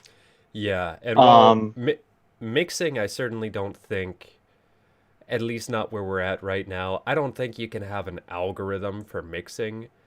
Mastering, I don't know. This might be a hot take, might be a little bit controversial, but from what I've seen, like with the automated mastering and shit, Sound um, good, Iser? Not Yeah, Sound Goodizer is something different. That's just a yeah, fucking true. joke compressor. But no, they make websites now where it's just like, hey, send us your mix track. We'll run it through algorithms, and you get to choose what level of loudness you think is best. And I've heard I haven't read them myself, but apparently they did studies where they took one track that was mixed and sent it to a bunch of professional mastering engineers and also, ran it through some of these algorithms and shit. And then had a different group of mastering engineers all just blindly listen to all of the different tracks and say which master they preferred. And the data was white noise, it was completely Hmm. random, which says to me that it has more to do with taste than it does in terms of mastering. These days, yes. Once we went digital, once CDs came along and we had full digital signal chain, Fair. I am looking at it from that perspective. the need for mastering changed quite a bit. Mm-hmm. Um, what mastering became in the CD era was someone who understood the limitations of codecs very, very well. And so there's a better way to, I think, present this.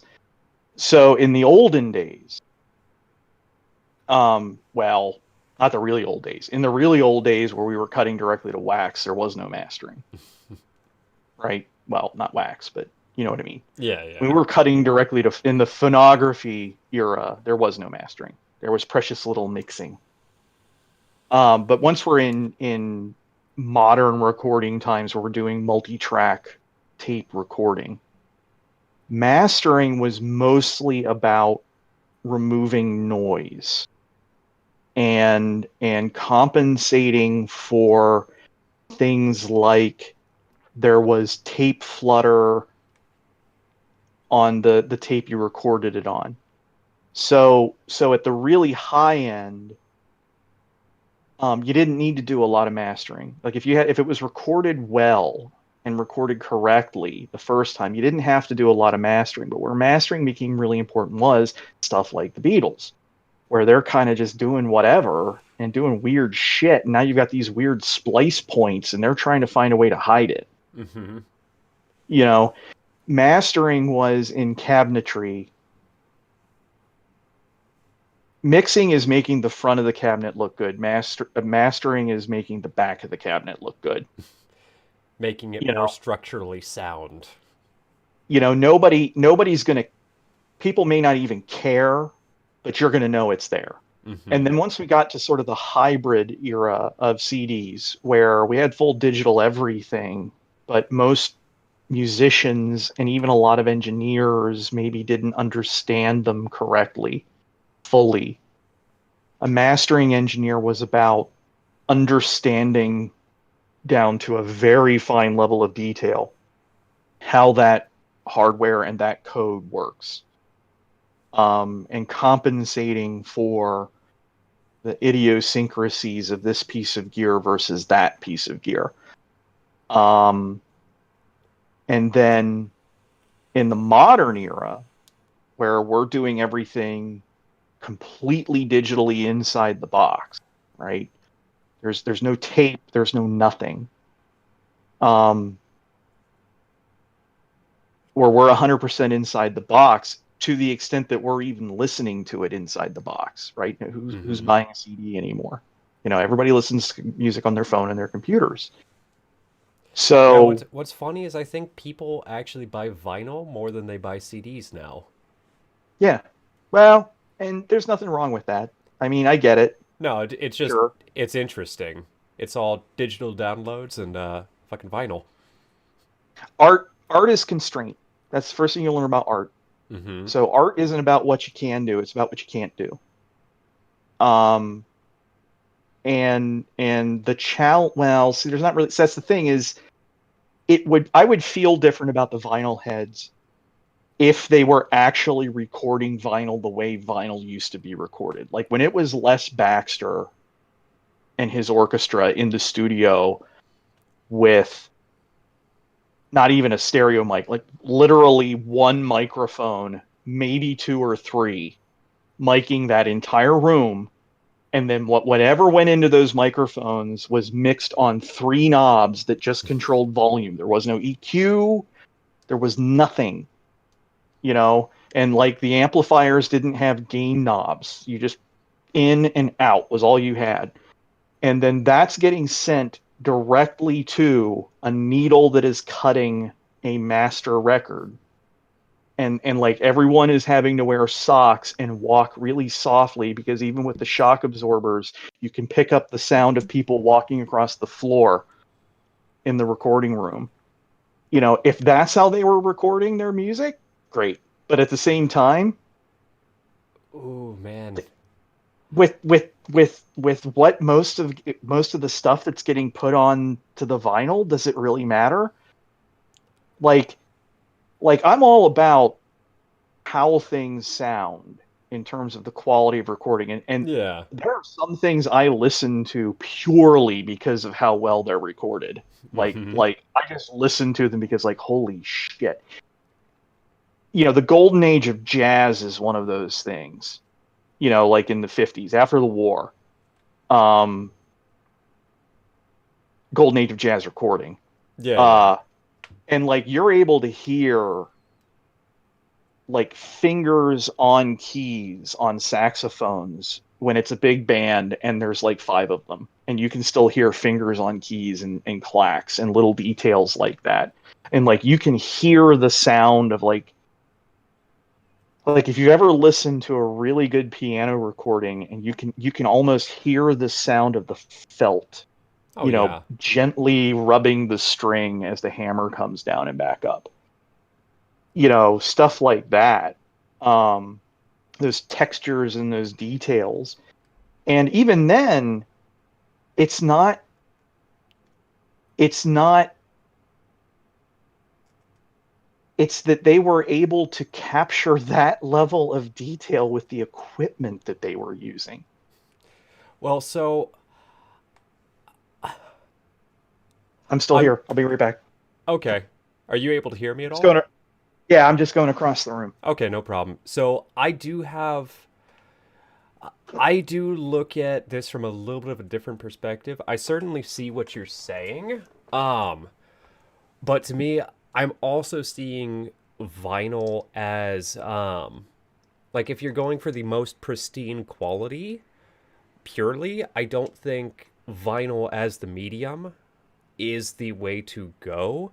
I think what a lot of people are going for with vinyl is the getting a little bit magical here, the ritualistic experience of putting that down, something physical, letting it wind and play. Like I think from a listener's perspective, it's not even so much about the process of how it was recorded, it is of the end product experience of them being able to set it down. It's you might be conducting the same ritual, and even if you aren't summoning the old gods like they used to back when this ritual was written, even if you are summoning, I don't know, techno Cthulhu of the 21st century for this using your own thing, I think the ritual is still the same. And that's the end product important part. I don't know if what I said makes sense for all this, but hopefully I got some of my point across. Oh, it absolutely does. I'm going to get real deep here, Oh, do it. magically and acoustically. So I think it was Timothy Leary who talked about the importance of set and setting when doing acid, right? Um, Psychoacoustics is 80% psycho, right? And and music, more than any other form of art. I want to make sure I'm not leaving out cooking. Cooking is more direct, but cooking is different. because cooking works in a different part of the brain. Mm-hmm. But music is directly emotionally evocative in a way that other media aren't. That's why so many more people are into music and have been historically since the beginning of time than are into visual art. Yeah. Um, we invented music long before we started making cave paintings. Um, but given that, so music is this interesting thing, even speaking just in terms of the brain, where, so like cooking, smell and taste, um, those act directly in sort of the lizard part of the brain, Yeah. right? And on the other hand, visual information certainly affects the limbic system, porn.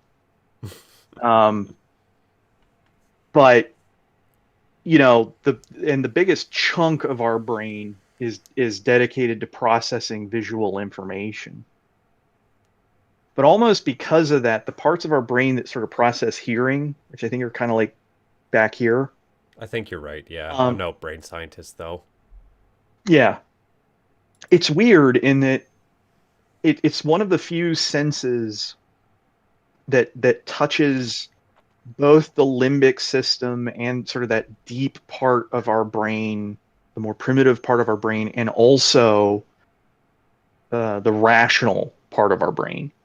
So that's the thing. So like with smells, with scent, um, Those link with our people, memory really yeah, well. people are really good at like, oh, that smells like mom so and so. Like they can remember it, and Mm-hmm. and scent will evoke an emotion in people, but they can't articulate it without a whole lot of training and an extra special nose, Yeah. unless you're like a perfumer or something. So like the number of people like at work, we got these COVID screening cards mailed to us, which was peel the sticker and sniff it and then see if you can smell it. It's like five choices, and then go to the web page and enter this code, and it'll tell you if you smelled it right. Nobody fucking passed that thing because the thing they said smelled like grape smelled like burnt motor oil, Oh right? God. Yeah. Because yeah, it's the same chemical that makes grape smell like grape, but that's not how that works. It's like purple Kool-Aid doesn't taste like grape. Oh, not at all. That's No. what, you know, It tastes but like purple. it tastes like purple, you know, and the visual, on the other hand, is very rational. Like it's hard. It's especially center of vision. So when you're looking right at something, it's hard for a visual stimulus to evoke an immediate emotional response, unless you're doing something like a jump scare. And even then, that's more about the peripheral vision, right? I'm saying that as somebody with all the anxiety disorders. This is shit I had to learn in the hospital. Um, sound and music especially sort of cuts across all the layers of our consciousness. Um, and because of that, yeah, that tactile experience means a lot. And we've all been in that situation where we're not feeling a particular song that's one of our favorite songs at that particular point in time, but it's not what we're looking for. It's not the thing that's going to scratch the itch.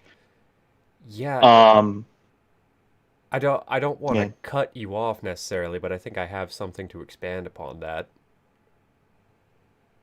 Just that I think in a lot of ways music is a very direct form of communication, and I mean that in the sense of verbal communication. But at the same time, where words can be very categorized and mean a certain thing, whereas they're logical. Whereas music cuts right past that and hits right with the emotional. And I forget who said it.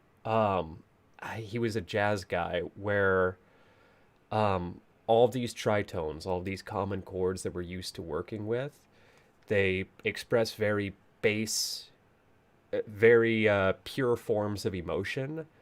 And as you start getting into your ninths and your sevenths and your more complex voicings, they voice much more niche, specific emotions where we can pick up on that really easily. And that kind of goes into what you were saying, where it might be our favorite song ever, but if it hits us at the wrong time, if we're not in the, we might, the same way you might love just celebrating with your mates or whatever after some, um, I don't know, you just beat the big boss in the video game. If you just had a really bad day and you're not in the mood to celebrate, you might not be what you need right then. This is actually a source of some of the beef between sound guys and lighting guys in the theater. Oh, really? Is theater guys, so squints, who are the lighting guys. That's a very. I hope that's an acronym that they chose specifically for lighting. Well, no, they're called squints because they're always squinting. Oh, okay, that makes sense. Um, and Perfect. squints generally call sound guys dorks because they're the real nerds. They're the alpha nerds. They do like math and shit. Um, but so there's a whole language of lighting and color. Mm-hmm. Um, but that doesn't actually get used that much. Um, and it's not nearly as impactful as a lot of lighting designers will say it is.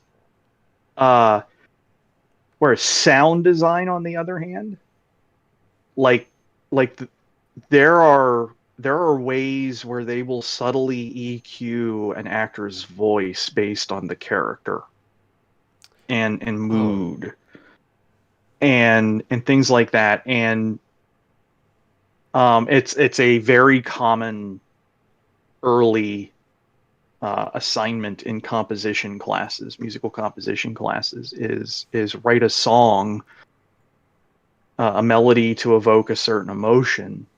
What does love sound like to you? What does hate sound like to you? What does this, Mm-hmm. that, or the other sound like to you? And and you give that same assignment to a visual artists and 20 of them, and they'll come back with 20 very different things. There'll be some things in common, but you give that to 20 composition students, and they're all going to have very similar features. Um, and that's the thing about music with tempo and tone. Um, you really affect the brain. I mentioned this on the stream before, but a friend of mine who passed away a couple of years ago Mm-hmm. was a professor of music tech where I work, and his background, his research area specialty was the sonification of scientific data. Oh, fucking bitchin'. Uh, That's yeah, so right, my he damn tongue. wrote yeah he wrote a little symphony using the microwave background radiation kind of thing. Okay, yeah. Um, but his big demo that was like a huge thing was he got together with Mickey Hart from the Grateful Dead, and they got an EEG, like when the first like USB EEGs, really simple ones, came out. Mm-hmm. So, and they would pick someone out of the audience, put the EEG on them, and Mark is sampling their brain waves, Oh shit, yeah. turning those turning those into sounds that become samples on the synthesizer that Mickey is playing. So Mickey has all this synthesizer is your standard, additive synth. It's working. It's just a software model of a Moog, basically. But all the parameters are controlled by the scientific data that Mark is getting from it. Right? Mickey can't touch any of the knobs or change any of the parameters. The only thing he can do is play the keyboard. But as he's playing the keyboard, the subject can hear the music, and his brain waves change, which causes the parameters on the synthesizer to change. And doing this live in front of a bunch of people, like 5,000 people, Mickey Hart within 2 minutes had figured out how to lead this other person's brainwaves to get the sound he wanted. He was literally playing the human brain as a musical organ. That is fucking incredible. And it's the damnedest thing I've ever seen. It is amazing. And especially since when you get into digital, you get down into the real nuts and bolts of how digital audio works. Yes, there is math, and it's complicated math. Oh But the yeah. good news, and you have to know calculus how to do it, and I don't know calculus that well. But the good news is you don't really have to know it that well because there's really only one formula. That's it. The fast Fourier transform, FFT. And once you that's it. That's literally all you're doing. You take any waveform and feed it into that, and you get number side that you can do anything you want with. And so all of these plugins and everything else that we're doing here is doing exactly the same thing, just over and over and over again. It's the same equation with just different numbers getting fed into it. Okay. Oh shit, grabbed the wrong. My bad. I'm trying to modify things here on the fly. Um, So what do we want to do now? fuck, fuck. Well, actually, how long have we been going? It A is. couple hours. Yeah, I think we're We're good. approaching 2 hours. Hold on, I have it on here. Why am I looking on YouTube? Oh yeah, shit, we're just shy of 2 hours. So that's actually probably a pretty good place to wrap it for now. I yeah, should we Oh, let us know. Um, I could do a primer on real electrical basics if that's what you guys really want, like with like slides and shit. If that's what you really want. I I might just get you on here because I mean, honestly, my intention with all of this, and so far I pretty much just had you on and I had CJ on with us last time, is I'm gonna keep doing this even without you. I am I am not the tent pole of musical knowledge or anything like that. There are much better people that people could go to for all of this shit. I'm here because you might learn something along the way. I'm pretty much here because I fucking enjoy having these conversations and it pushes me to do more with music. So, you know what, chat? I love you. I love all you guys, but at the same time, uh, I'm gonna do that because that sounds cool to me and I want to know. And hopefully some other people will too. That and we definitely need to do the 3 hour copyright violation special where we're just spinning tracks. Oh, fuck. Yes, and that so when we do that, there is a dude who I am so curious. Yeah, you're probably going to hate him, and I think, maybe respect him a little bit too. Is a dude I recently found. His name is Ankle Pants. He wears an animatronic penis on his nose. He is a prop designer. He's an electrician. He he fucking has this microphone with this crazy setup that he built himself where he's doing electronic music, but he's doing a lot of it live where he has accelerometers in this mic thing, which is controlling different effects so that when he goes like this with it, suddenly echo starts washing over everything. If he gives it a sudden jerk, it puts it applies some distortion and pitch shifts it down. He has accelerometers in his feet, so as he stomps, it's triggering kicks. The man is fucking wild, and I would love to just get your live reaction to seeing fucking ankle This pants. this sounds like the cockamamie contraption before we had like MIDI pads and MIDI controllers. Well, we had them, but we didn't have good ones, and I couldn't afford one. Trying to Uh-huh. figure out how to play Yes's Owner of a Lonely Heart alone. Like if I could just break it down into enough samples with enough buttons, I could just sit here, you know, and do all this. But okay, that's pretty cool. That's like, well, the Grateful Dead did something like that on one Really? of their tours where they had a giant beach ball that they threw out into the crowd. They always have a giant beach ball, but they put sensors on it so that when people would hit it, it would push a switch that would like change everything, change the parameters on the Oh, that's fucking of the cool. sound system. Like they were doing that in the fucking 90s, dude. Dude, that's awesome. Oh yeah, imagine that connected to a bandpass filter for a synthesizer playing pads or something. Oh, that would be awesome. I think Fish did a bunch with that too, but they're Fish. Yeah. He did everything. Never But listened to a yeah, if lot we of do, Fish, but that seems up their wheelhouse.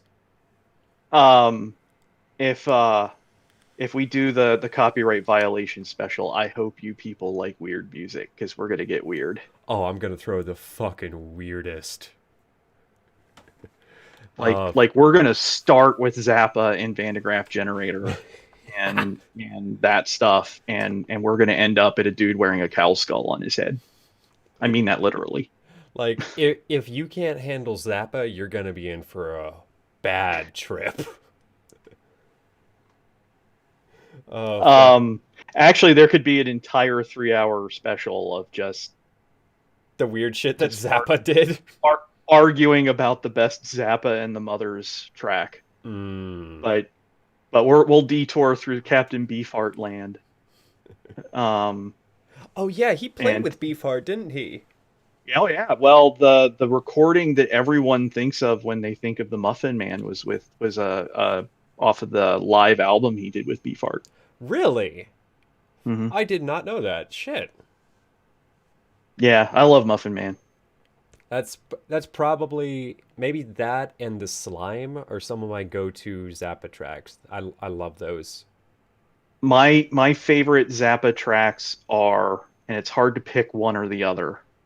Um, Peaches and Regalia Mm. and Montana. Montana's a good one too. Yeah, I can't fault you Montana is there. so good. Hmm.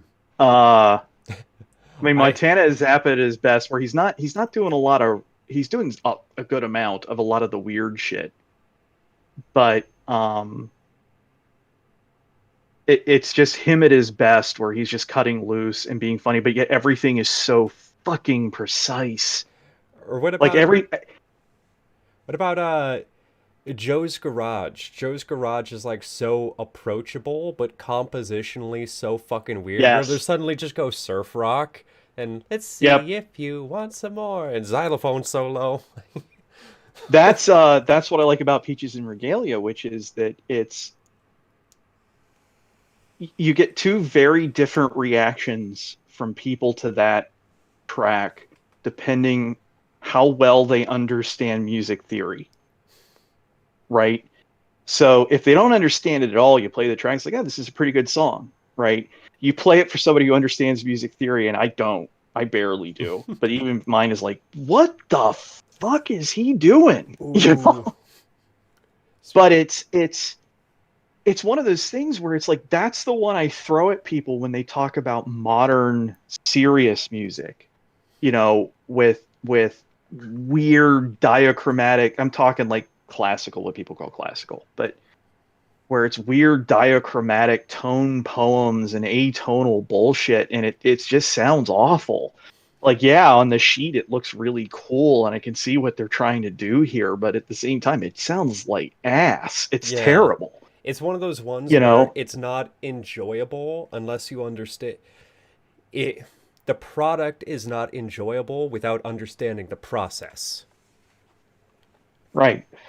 Hot take, Like it works maybe. really good it works really good in certain soundtrack environments, like in Twin Peaks season 3 where David Lynch used Threnody for Hiroshima on this long, like 15-minute sequence in the middle of an episode that had no dialogue. Um and yeah, it worked there, but if you ever sit down and try to listen to that song, it's like, what the this is terrible. Uh huh. Um but Zappa did all of that, and it was still listenable, and it was good, and it's accessible. and it you could play it for anybody, and they're like, yeah, it's a really good song. That's what Zappa was better at than anybody else. And Oh because yeah.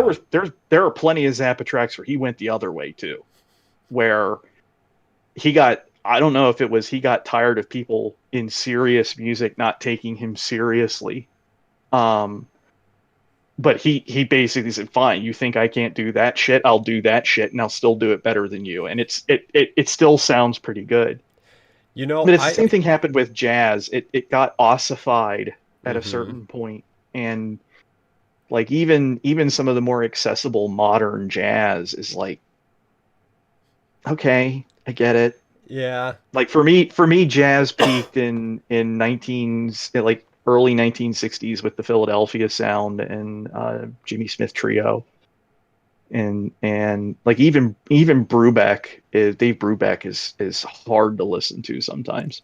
I'll be honest, I haven't listened to as much jazz, so I wouldn't know. Yeah, about the only guy from that after Dave Brubeck hit and jazz got really weird, um, is Vince Guaraldi, who wrote the um all the music for the Charlie Brown cartoons. Like Okay. like when you think of the classic Charlie Brown Christmas, like all of that Mhm. that was him. And he's, if you ever sit down and really listen to it critically, yeah, he's doing a lot of really weird shit in there that was common, but at the same time he knew he was doing this for a TV audience composed primarily of children, and so Mhm. he had to rein it in a lot. That's my thing with a lot of the compositions now is I'm not saying that those are bad things to do and that you have to follow the rules. I'm saying just rein it in a little bit, because at a certain point it's no longer recognizable as music. You're uh you're jerking yourself off a little bit too much and Yeah, yeah. yeah. It's starting to sound like a PhD thesis. It's not music anymore, you Which know. like And that's fine if that's what you're trying to do, but don't get pissed off when the only people who can appreciate it are other people's with doctorates of music. yeah, I think that's like a difference of intent. Is like if you like you were saying with Zappa when he was making his more out there shit is I've watched some interviews and maybe this is just me believing what I want to believe, but I think he wrote that not to like, oh well here I'll prove to you I can write this kind of music. I think he was legitimately just I am so bored with the normal that I'm just gonna make the weirdest shit. Like I don't care. It's for me. I don't care if other people like it. I'm not expecting to sell these records. I'll have to send you a video sometime Excuse me. of Zappa at, I think, 16 or 17 years of age.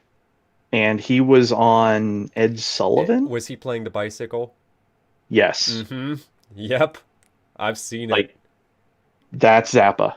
Yep. And the thing about it is, like, Zappa is in that category of people like Buddy Rich, where it's like, I don't care how smart you are. I don't care how long you have. I don't care if you have access to all of the greatest minds on music in history.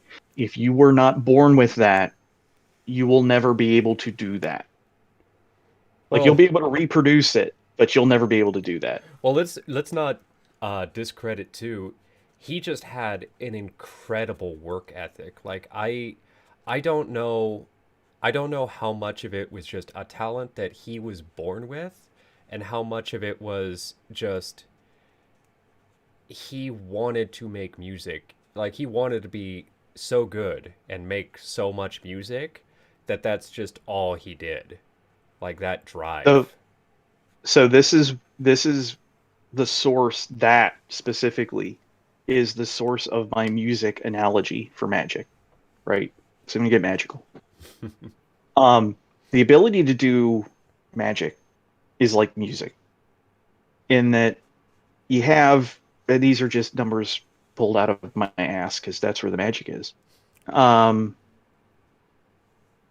10% of people who are natural prodigies, right? Your Crowleys of the world, you know. On the other hand, you have maybe 10% of the people who are completely tone deaf, you know, and this would be your real hardcore, I don't want to say scientific skeptics, but that crowd, the Richard Dawkins Materialists, crowd. maybe? Yeah, that they are just literally blind to this. They're just whatever. The vast majority of us are somewhere in between, and on some sliding scale of talent between the absolute height and the absolute depth. Um, and there's two things about that that apply equally to magic as well as music. And the first one is the vast majority of you would be surprised how good you can be at it if you just tried. If you just spent the time and put in a little bit of effort, you would be If surprised at how well the vast if you had majority the of people, bravery to fail more. yes, the vast majority of people can learn to play music pretty well. You know, Look at now me. writing music, that's a whole different thing. That's more on the talent side than the performance side. But from a performing standpoint, there are millions of people literally who get up on stage every single week and play music at a surprisingly high level in churches and synagogues and I don't know if they have live music at mosques, but whatever. Yeah. Um, and clubs and everything else around the world. If you want to be, you could be a really any one of us pretty much could be in a really good cover band if we really tried. And maybe once you learn enough of that, you learn how to take like this thing from Kansas and that thing from Toto and this thing from Zappa and make something that sounds new, but is really just a remix of different pieces, just like magic. Um, on the other hand, the more towards the high end of the scale you are in terms of talent, that makes proper training, education, and work ethic more important, not less important. Because the only way Zappa got to be Zappa, the only way Mozart got to be Mozart, the only way Crowley got to be Crowley is because one, they had that singular, innate, built in talent, and they coupled it with really, really hard work for decades Mm-hmm. before anybody knew who the hell they were.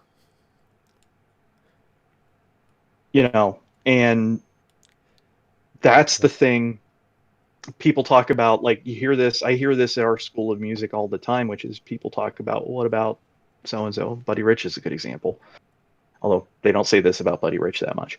um so and so never took a lesson and they're a great whatever player, and the response from the professors is invariably, imagine how much better they would have been.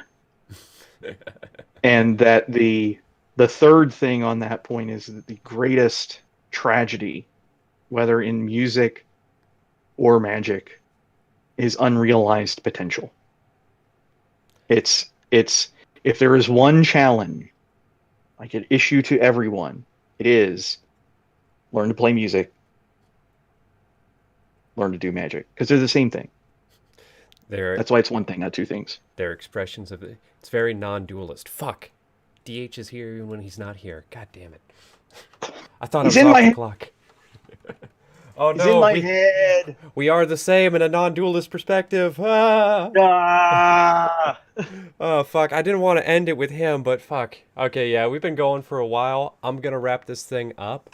Yep. So, hope you all enjoyed. I certainly had fun talking with you as always. And for I'm going to once again plan on doing another one of these in 2 weeks, but as happens every time, and let's see if it's going to be 3 weeks or when.